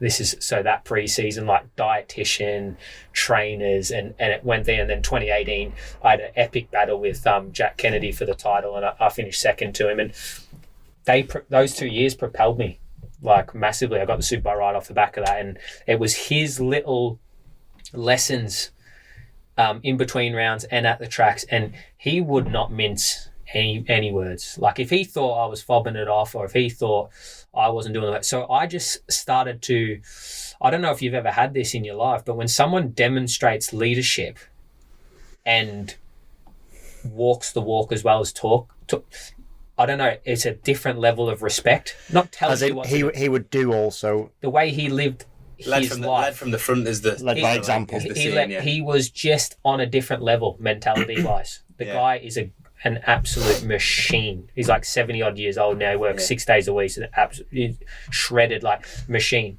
And I just idolized. I respected him so much that if he told me blind faith, him and Ben Wilson, I remember once at Snet, he's like, I was struggling a little bit. I was in between like SC1 front, SC2 rear, and Ben Wilson goes to me. He goes, right. He says to these guys, I love them. He goes, right. He goes, fucking do it. He says, if you have to snap that fucking bike in half, fucking snap it in half. And I was like, second, like I'm not struggling. I'm like, sound, purple, boom, bike snapped in. And every now and then you just need somebody, but it was like the connection that I had with the two of them, that it was like anything they told me to do, I just do it, blind faith. And that just gave me another level in my racing. And now I feel like set me up really for how I am now. You've talked a bit about obviously moved to Superbike, and some of the things that you then implemented into you then the year you won the British Championship in Supersport. At the end of that year, where was your head at in terms of, obviously we know you stayed in Supersport, but was there a moment where you thought, I want to take this back to Superbike and I want to try this, or I want to focus on winning some more British titles here, or what was your mindset then? Yeah, I can tell you exactly after that year what I was thinking. I was thinking financially, so I got a nice Brucey little bonus off Will for winning the title. And I was like, all of a sudden I had money in my bank account. First time, because obviously coming off the World Championship. And I had this money in my bank account. I got married the year before. I went to World Championship, like disaster financially. Had some money in the bank account, bonuses and stuff started racking up. And I was like, I need to buy a house right now. Like, if I don't buy it now, I'm going to spend this money again on something daft, like going World Championship or something. Yeah. So I bought a house. And then I was like, right, I want to do that again. Like, it's the first time where I'm like super settled and financially I can get in the green a little bit more. So I started thinking about it a little bit in that way. And I was like to Wilf, I just want to do what I'm doing now. I've come off the big injury. I've just got going at the back end of this year. I've won the title. I want to hit the ground running and really have another good year. And if I can, win 2 championships. And he's like, love that. And I'm like, sound. Iddon had another year on the Superbike anyway. And if anything, I wanted to be on that Superbike. If I was going to get on a Superbike, I made the connection with the team. So I had that. So I never thought about going anywhere else. That's really refreshing to hear, because I think a lot of people want to, jump on out into doing something else. But I was also like 28, at that point. So like that, I think I learned a few lessons with having that attitude. That now is like, it's important to win. Like, it's really important to be at the top of whatever you're doing. Whatever you're doing. And Supersport, is pretty respected. So I went into that following year with every intention. They're like, right, one more year, let's really have it. And then let's see if we can go up into the Superbike then. On that note, are you able to talk about what you're doing for the coming season? Obviously we're at the end of the 25 season now, so plans for 26. I think it's common knowledge that the Moto Rapido team aren't running a Supersport bike.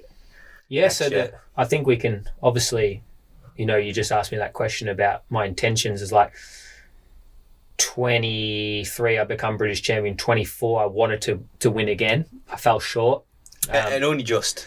Yeah, only just. Some things I mean, Iddon could speak a little bit. He was in the team as well. Wilf was crew chief in both of us. Like, I would go into the truck and I'd be like, oh, can we have a chat, mate? He'd be like, no, mate. He says, like, we're doing Superbike. And I'd be, fair enough. Like, he's in over his head with it all.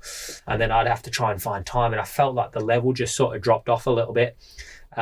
So I worked hard on getting a crew chief for the following year. So I managed to get another opportunity in Supersport because there was no Superbike option for me. I didn't win the title. It was kind of a bit of a, that's the only thing. You win the title, you kind of need to win it again, and anything else is almost a little bit like, bit lackluster, really. So it's not like people were knocking on my door, let's say. But it was also still a fantastic year. It's so easy to forget. Of course you did 2. I'm thinking you've done 3 years. Sorry, I've missed a year. Yeah, no, it was 1, 2, and then... So the first 2 years, I think I signed another year with Moto Rapido, so the third year, which was this year. Mm-hmm. And I said, I need a crew chief. If we're going to do this, like, we got to do it properly. So I there was like whether Iddon's going to go one way or not. I was kind of led to believe he was probably going to stay. Then I heard he wasn't going to stay, and then they're like, "Oh, who do you think should be on the Superbike?" And I'm like, well, obviously you don't think I should be on the Superbike, so I kind of left that alone, to be honest. And I thought, do you know what? If they would have asked, They would have asked me. Yeah. So I thought, okay, cool. So I signed for another Supersport year, but I was like, right, this needs to change, brought a crew chief in. And like this year was ridiculous. Like the jump in level was insane. The team worked incredible. Wilf was working with Leon. He would chime in a little bit with Les. They would develop the bike in during the week and stuff like that. We're like half a second quicker everywhere from one year to another. Nothing changed. Race times beaten by like 10 seconds, like crazy level difference. And obviously I fell short by 4 points. It could have gone either way really. But I was like, right, I need a Superbike ride now. This is it. I've stepped up. Okay, I didn't become British champion, but I've stepped my level up now. It's the first time I've gone, now's the time to go Superbike. So I started ringing around a little bit, started to put my feelers out there quite early. Say, I'm not going to be with Moto Rapido next year in Supersport. This is this. And I remember I rang 2 people, and the first guy that I rang was Steve Rogers from Raceways, and I'm thinking, well, a second Superbike there would be lovely. And let's see, start at the top, work down, don't you? So he's like, no, like we're not going to do a second Superbike, but your news is out now, isn't it? Yeah, it is. So he's like, there's another team that are going to be running Yamahas. He told me it was Chris Barnes, and like I like the guy a lot. I think he's a great fella, and his son's race and in my class. And on the phone to him, but Steve's like, but we're going to do an R9, and I'm thinking, oh no, like mate, amazing. But I was like, I wanted a Superbike ride, and then he started to talk about the R9 project, and I'm like, well, I thought you were all sorted with the R9. I heard a couple of rumours and stuff that you were all sorted and what have you. He's like, no, it's between you and another rider. Yamaha, are keen. And he rang me back like a few days later, and he's like, job's on if you want it. Like, do you want the ride? And I'm like, fuck yeah, I do. Like, what an opportunity. Like, it's before Cadwell Park. There was no real murmurs about anything in Superbike, like that, like remotely interested about the following year, let alone alone riders. It was such a tough sort of time, isn't it? In racing, where there's so much uncertainty. And at that point of the year as well, there was teams leaving the series there was so much news about like they're leaving, and you think, and that Yamaha are like putting in the budget to go racing, and they're like want to push this R9, and they want me, and it's like, fuck, good position to be in. Yeah, like yes, like let's. If somebody wants you, I find in this game, it's like you need to do that really, because they're few and far between. You need to ring people and sort of like beg people to take you, and like then potentially in other people's scenarios like start offering money. So to be in that position where you don't have to do that is like a godsend. And I thought, what an opportunity. Who knows where that could go in the long run. So yeah, next year we're Raceways Yamaha. I don't know if the sponsor will be announced by then, but there's a sponsor to come on board, and teammates to Brad Ray. Looks amazing. I think it will be an amazing year for sure. And obviously the R9 wasn't in. It's not been in British Supersport yet so it's the first year of the new rules. Have you thrown a leg over one yet? Or yeah, Magello the weekend just gone. Went out there. Brad was doing some. And like this is the first sort of start of like working with Steve Rogers. Like I've never worked with him or spoke to him really prior to this, and he's a cool dude. Like they were going to Magello to do a little bit of testing of some sorts, whether it was electronics or something like that. And I thought, well, I'm not on that because obviously we've got no bikes. And he rings me up. He's like, driver. He's like, I've got a stock R9 sat here. Do you fancy it? And Magello, do you want to go with him? And I was like, yeah, like sweet. He's like, right, I'll book your flights. I'll get the track day booked. Like you're on. I was like, sound like cool. The following week, like off we go to Magello. Like bike rolls out, and flying out with a bunch of guys that I've just met, kind of thing, and the feeling's good. Like everyone's like sound, like everyone's chill. Went out there, like rode the R9, absolutely having a laugh. Like Brad's testing his Superbike, and yeah, it's all coming together. The bike was full stock, but it's hard to tell like how good it's going to be. But I'm sure, like looking at World Championship, it did pretty good. So over to me. What I will say though is I swung a leg over the Superbike. Oh, did you? Yeah. Did you? Yeah. So I went at the end of their test program. They're like, right, Benny, saddle up, mate. Superbike time. And I'm like, here we go. So I got literally REM track days. I don't know if you've ever done them or heard about They're them. timed, aren't they? They're timed from thinking you're qualifying from session 1, right?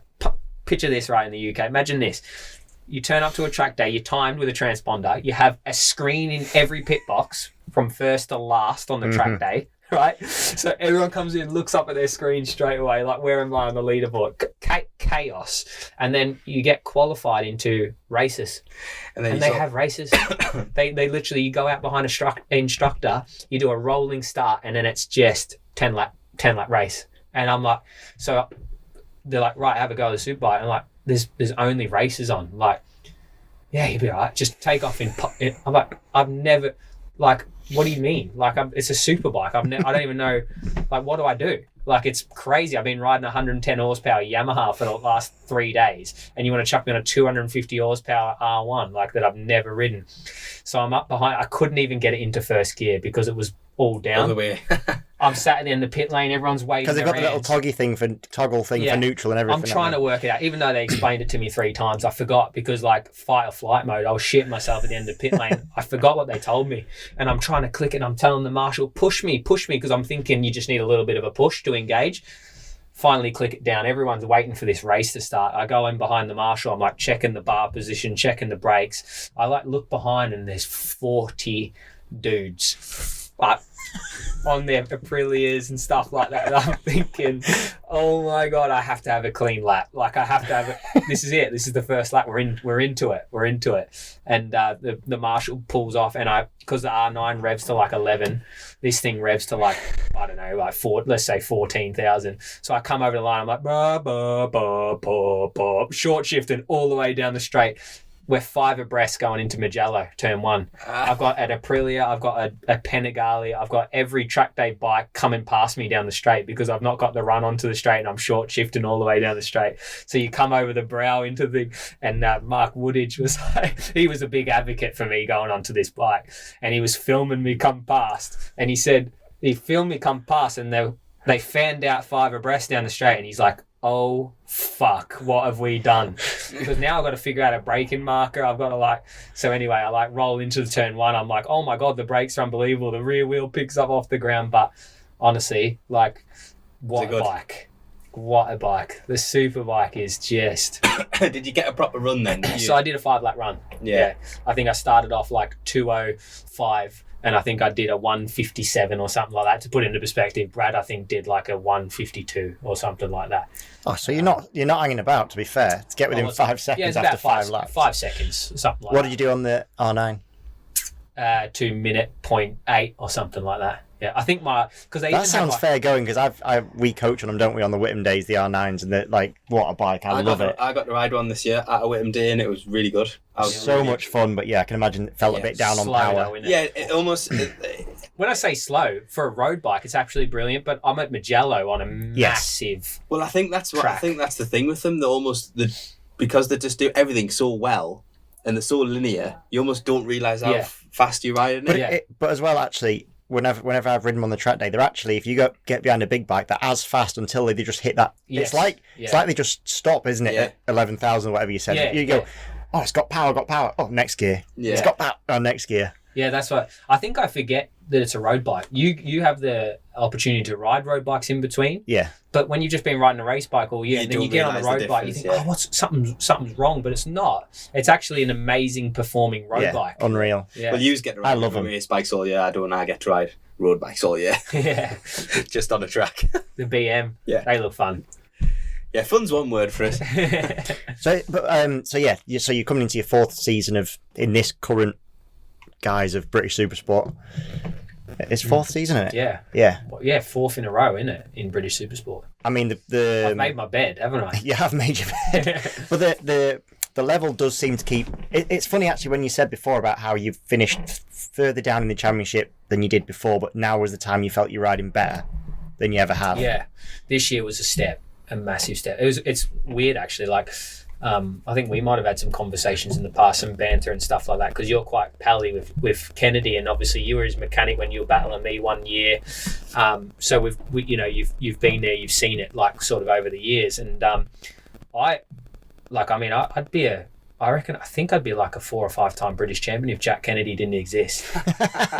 Like, it's insane. But my whole emphasis this preseason, or the last preseason, was right, I need to beat Jack Kennedy to become champion. And I beat him all year. And then all of a sudden someone else crops up. And then like you look at the level difference, and like, fair play, I tip my cap to Jack, like his level come up as well. We had to lift the level this year. Like, obviously we were coming up against a guy that was at the top of his game, and a bike that was also fantastically complements him and Supersport and just in general, and like for instance, like at Brands Hatch last year, I qualified, I think, second on a 28.0.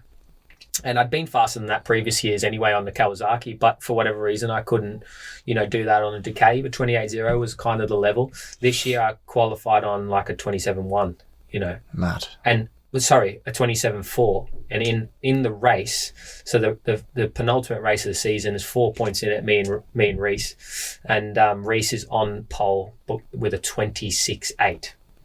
And like in FP2, I did a 28.0, and I said, boys, this 28.0 is fucking breaking me. Like, I can't what's going on? Like, changing gear and like throwing everything at it. And just as a general sort of perspective of the level change. Qualified 4th in the race, did some changes, qualifying lap time actually got a lot closer, still half a second off. Like, was just half a second off all weekend.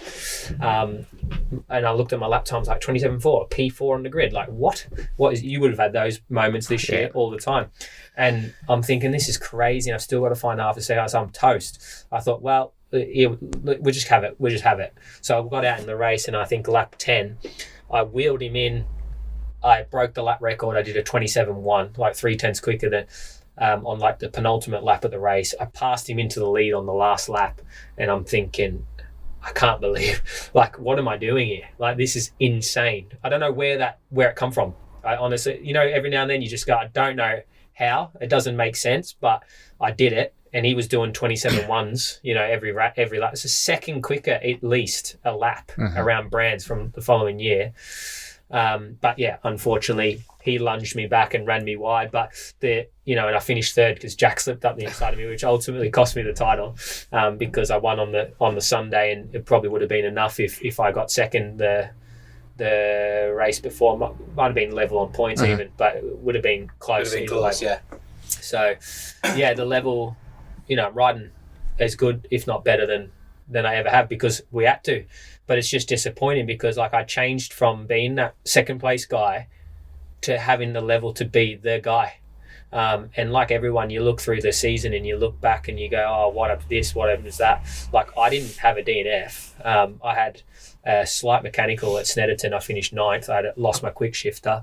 And I did a wrong tyre choice at Knockhill, and bar a couple of other little mini things. But you've not had a crash in your consistency was unbelievable. I know your only kind of off track excursion was caused by Reese at Alton, wasn't it? Yeah, really? Yeah. I think that's it's got to be done now. Yeah. In this the way they build the championships. Like, look at Kyle. Yeah, I was just about to say, look at Kyle and Brad. Yeah, and the points are very similar to Superbike. You've said that in interviews as well. Like, look, today was third is what I had, or second was what I had, and that's fine. Like, we're here to fight for a championship, and then next week you turn up and win, or whatever it might be. And I think that speaks volumes, really. Yeah, 100%. It's a big. Yeah, I got 6 wins this year, and just a few. Then there was a couple. But it's not like Jack's won like double figures, in years. He's done double figure wins, and we want to win. Like, you want to dominate.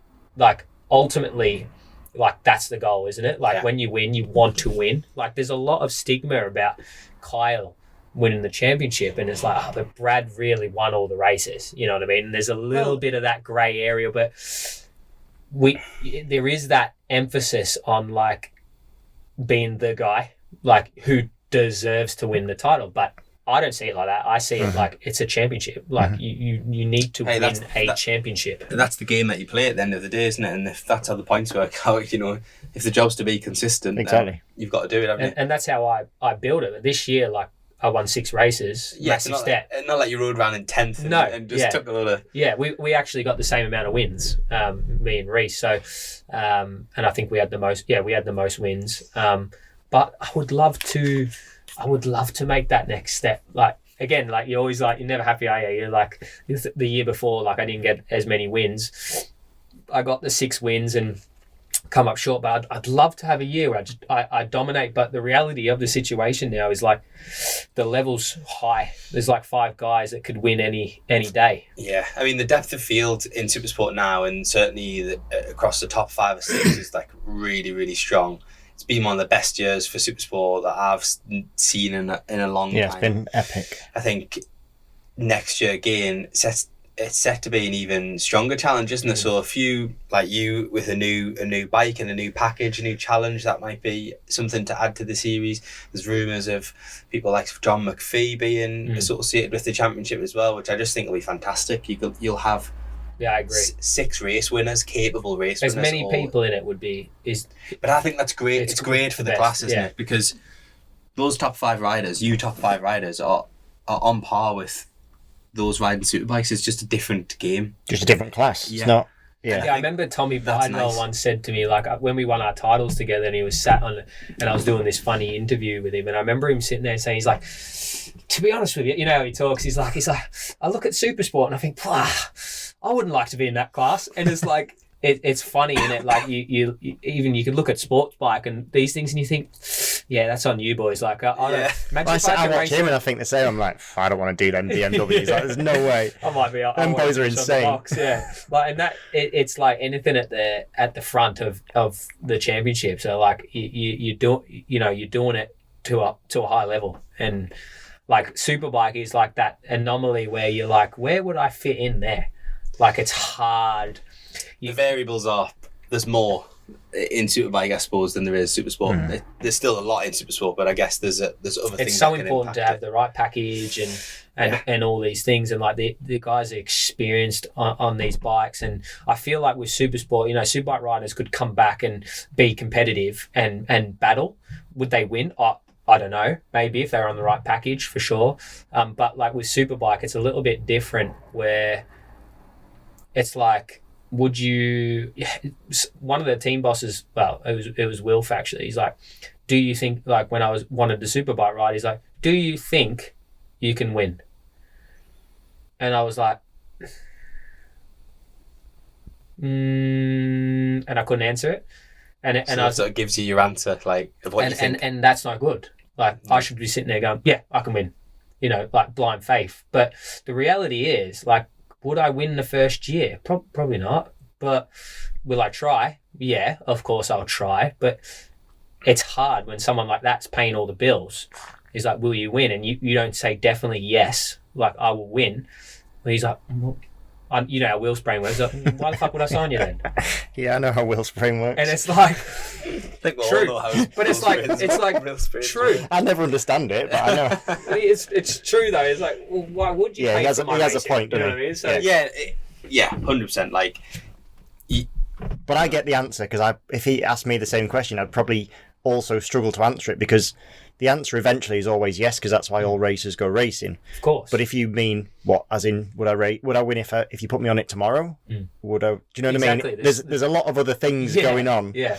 It's almost like a rhetorical question, isn't it? But you can't have them conversations with Wilf, because it's like impossible to navigate. Yeah. Because it backs you into a corner where you've only got one answer. he'll always catch you out somehow. Yeah. Couple of questions from the patrons for you here, Ben. The first one from Rosalind, who is basically saying she's a big fan of you. Very honest, very open, very passionate, was the exact words as she's saying about you, which is very nice. She's asking, what keeps you motivated, and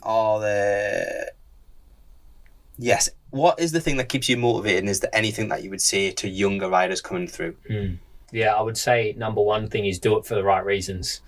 So that can mean a number of things. Not chasing the paycheck, not doing it because your dad loves it more than you.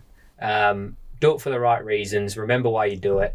And the reason I keep motivated is because I still love the challenge. So every day I wake up and I think, how can I be a little bit better than the day before, let's say. I know it's cliche to say something like that, but that is the reality. It's like I have something to strive for every day to try and be the best version of me. And that's it. Be in competition with yourself. Don't ever compare yourself in the way of like, you can be envious of people, but don't be jealous. And just work hard. Fair. Chris Turner's basically asked, but we've said it. So thank you to Chris for your question about being Supersport rider and eyes on Superbike. We've passed that one quite a lot. Jess said, in your opinion, I'm not sure exactly how it's sort of the answers wanting to be said, but is racing and winning in British Championship as valued as it once was in regards to trying to go to World Championship? So we kind of did cover it, but the thing is, do you think people are actually looking? But it seems like after what we said, not so much as it was like we said about 10 years ago. Yeah, it pains me to say, but unfortunately not. I'm gonna add slightly different twist to that question. Do you think British Championship is considered a stepping stone to World Championship in the way that it once was? Again, we spoke about this before we got in the trailer, didn't we? Where we were like, do we say the truth? Sorry, not do we say the truth. It's better to say the truth all the time or not answer it. And I think, I have to say that, no, it's not, because of how it works now. Unfortunately, a little bit of context is they're looking in other paddocks now. They're looking at Moto 2 and these sorts of places that they value that higher. The last few years, it definitely seems, I think, since a Grand Prix pull, isn't there? There's a strong Grand Prix pull. There's a strong, and I don't mean just mid-pack, but there's a strong sort of Moto 2 contingent that are now moving across to the Superbike paddock. Don't quite do the MotoGP job. Yes, or that maybe have the wrong passport to carry on, because it's not always just their talent, by the way, because that's important to say. But their opportunity to earn in World, like Jake Dips. Well, he's a perfect example. He's going to earn a lot more money in World Superbike than he will have been in Moto 2, for sure. Which is such a shame, because maybe he would have got his MotoGP chance at some point, but I totally get him as a person making that decision. 100% agree. I think we kind of answered this question before. I don't think it is a stepping stone anymore. There's nothing wrong or right about that. I just think the system is not designed to be that anymore. It's almost its own entity. It's nothing to do with the level, I don't think. And you could argue there's a negative side to that. We could also do you know what I think? I think it's a positive as well. I think a big loss to the whole seeing things as a stepping stone, etc., is the fact we now don't have wild cards, because the bikes are not comparable. Back in the day, is that by design? Yeah. Good question, but I just mean in those. Even Shaky doing it, he did with double at Brands, didn't he, that year? You've got Hodgson and Walker doing wildcards. You've got Hizzy doing wildcards back in the day. I mean, it used to happen in Grand Prix a lot as well. Knowing your own track, turning up on your home turf, on your own bike. I wish that existed. It's amazing. It's amazing, but at the same time, as a promoter, would you want that? Would you want your best guys disappearing every year, to World Championship?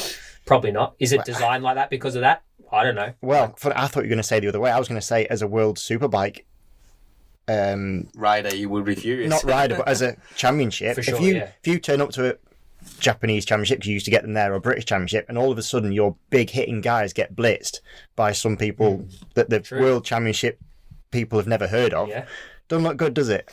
No. That's where it's designed to be fair, we used to have it in BSB. Think about the 125 days and stuff. We used to often go to Knockhill, and you'd get a local Scottish rider who could only race at Knockhill, and would come in smoke a stock 600 race or smoke a 125 race. Same with a little bit of Cadwell and stuff as well. You would get a specialist. At a Mallory, definitely used to get a Mallory specialist, but it is different now. I don't think the championship's designed specifically to stop those things happening. I think it's more around the series as a whole and the platform.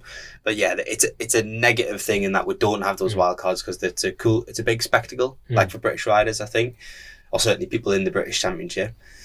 The only problem is it like devalues a little bit of what you guys are doing at the top level, because it's like, you know, you see Redding like finishing around 15th every weekend in World Superbike, comes back and starts winning races. Yes, it makes the level look not right. Even when we saw at the end of last year, Kyle wins the championship, goes and does a wild card, but it's not on his bike, it's not on his terms, it's not on his turf.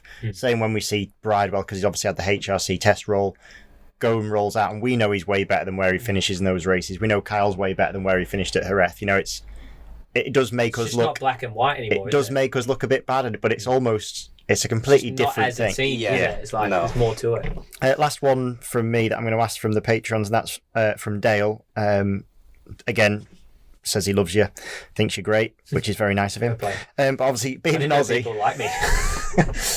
There's a lot of love for you. Ben. I like you after the pastry and the coffee. Yeah, I was your teammate for 2 years and I never got that, and now I've turned up to his house and got pastry. I love it. Being an Aussie, is there any creepy crawlies or critters that you don't like, or like what's your least favourite? I was having this conversation where I picked up the pastries from today for you guys. The lady talking about Australia or something. It's surely the standard Aussie conversation. Oh, every time. Have you seen any spiders, Have you seen snakes? Like, what's the snakes like? I was like, I phobia of snakes. Like, you do? If I'm ever having nightmares, like every now and then the same nightmare comes up of snakes, like I'm trapped with snakes. So that is like fear.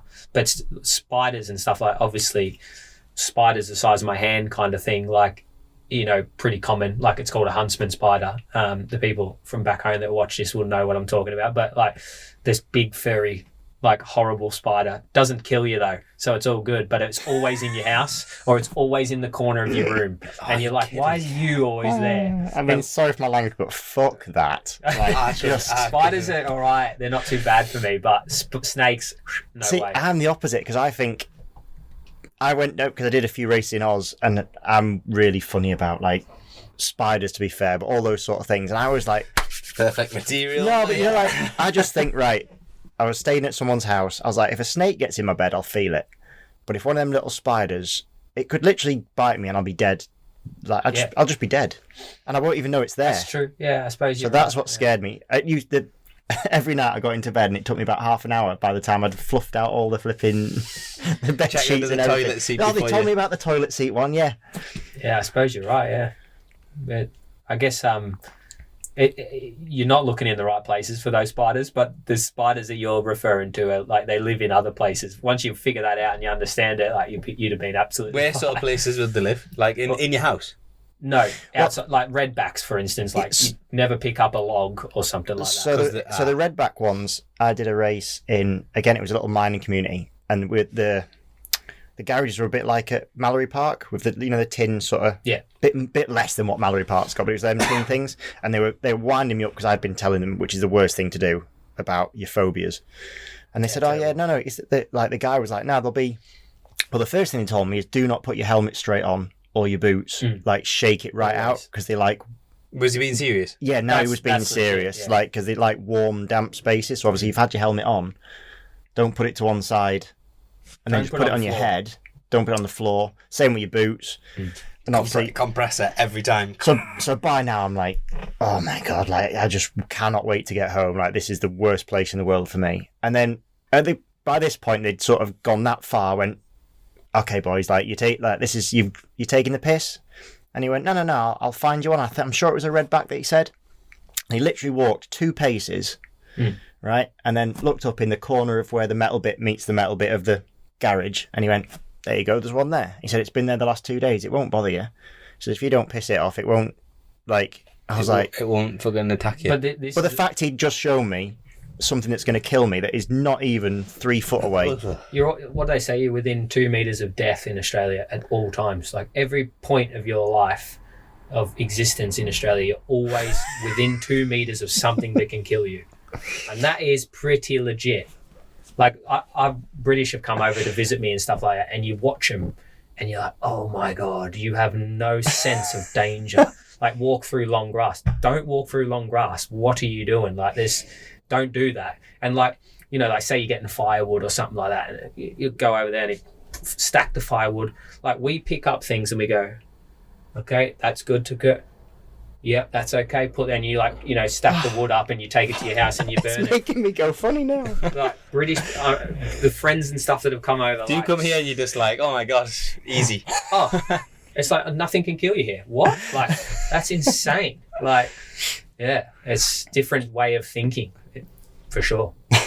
Well, I think we're about done, aren't we? That was mega. Honest, I really enjoyed that. Me It was, too. A lot of stuff that I didn't know, and especially your story of coming over as well. I just think, yeah, fair play for that. And obviously, we do wish you all the best. New absolutely venture. exciting. And likewise, I'm looking forward to seeing you. Oh, thank you, mate. Appreciate that. And now that I've rode it, mate, It rides itself, I hope. You gotta win. Everyone's told me Yamahas ride themselves, so. Awesome, good stuff. Well, thanks very much for having me, buddy, and it's been a pleasure having you on. Yeah, Mint, big thank you to our sponsors, OMG Racing, JCT Truck and Trailer, and Lucky Day Competitions. And then we've got new merch coming, haven't we? Is it out? Not yet. No, it's not out yet, Yeah, but there is some new merch keep an eye coming. on the Shopify store. There's new merch coming. Do you know what else is coming soon? What? Christmas. Christmas. What's good at Christmas? I thought you were going to say some like real dickish thing there, but you wasn't. Me? Yeah. Yeah, we've still got, as well as the merch, we've obviously got a number of other things like cups, things like that on the shop. But two of the cool things, the books. So the Simo book and the Alan Carter book still got a few copies of each going. Good stocking fillers. Get them ordered in time for Christmas. Grace will get on it, get them posted out to you. Perfect. And thanks again, Ben. That was Amazing. epic. Cheers, Thanks, mate. boys. Appreciate it.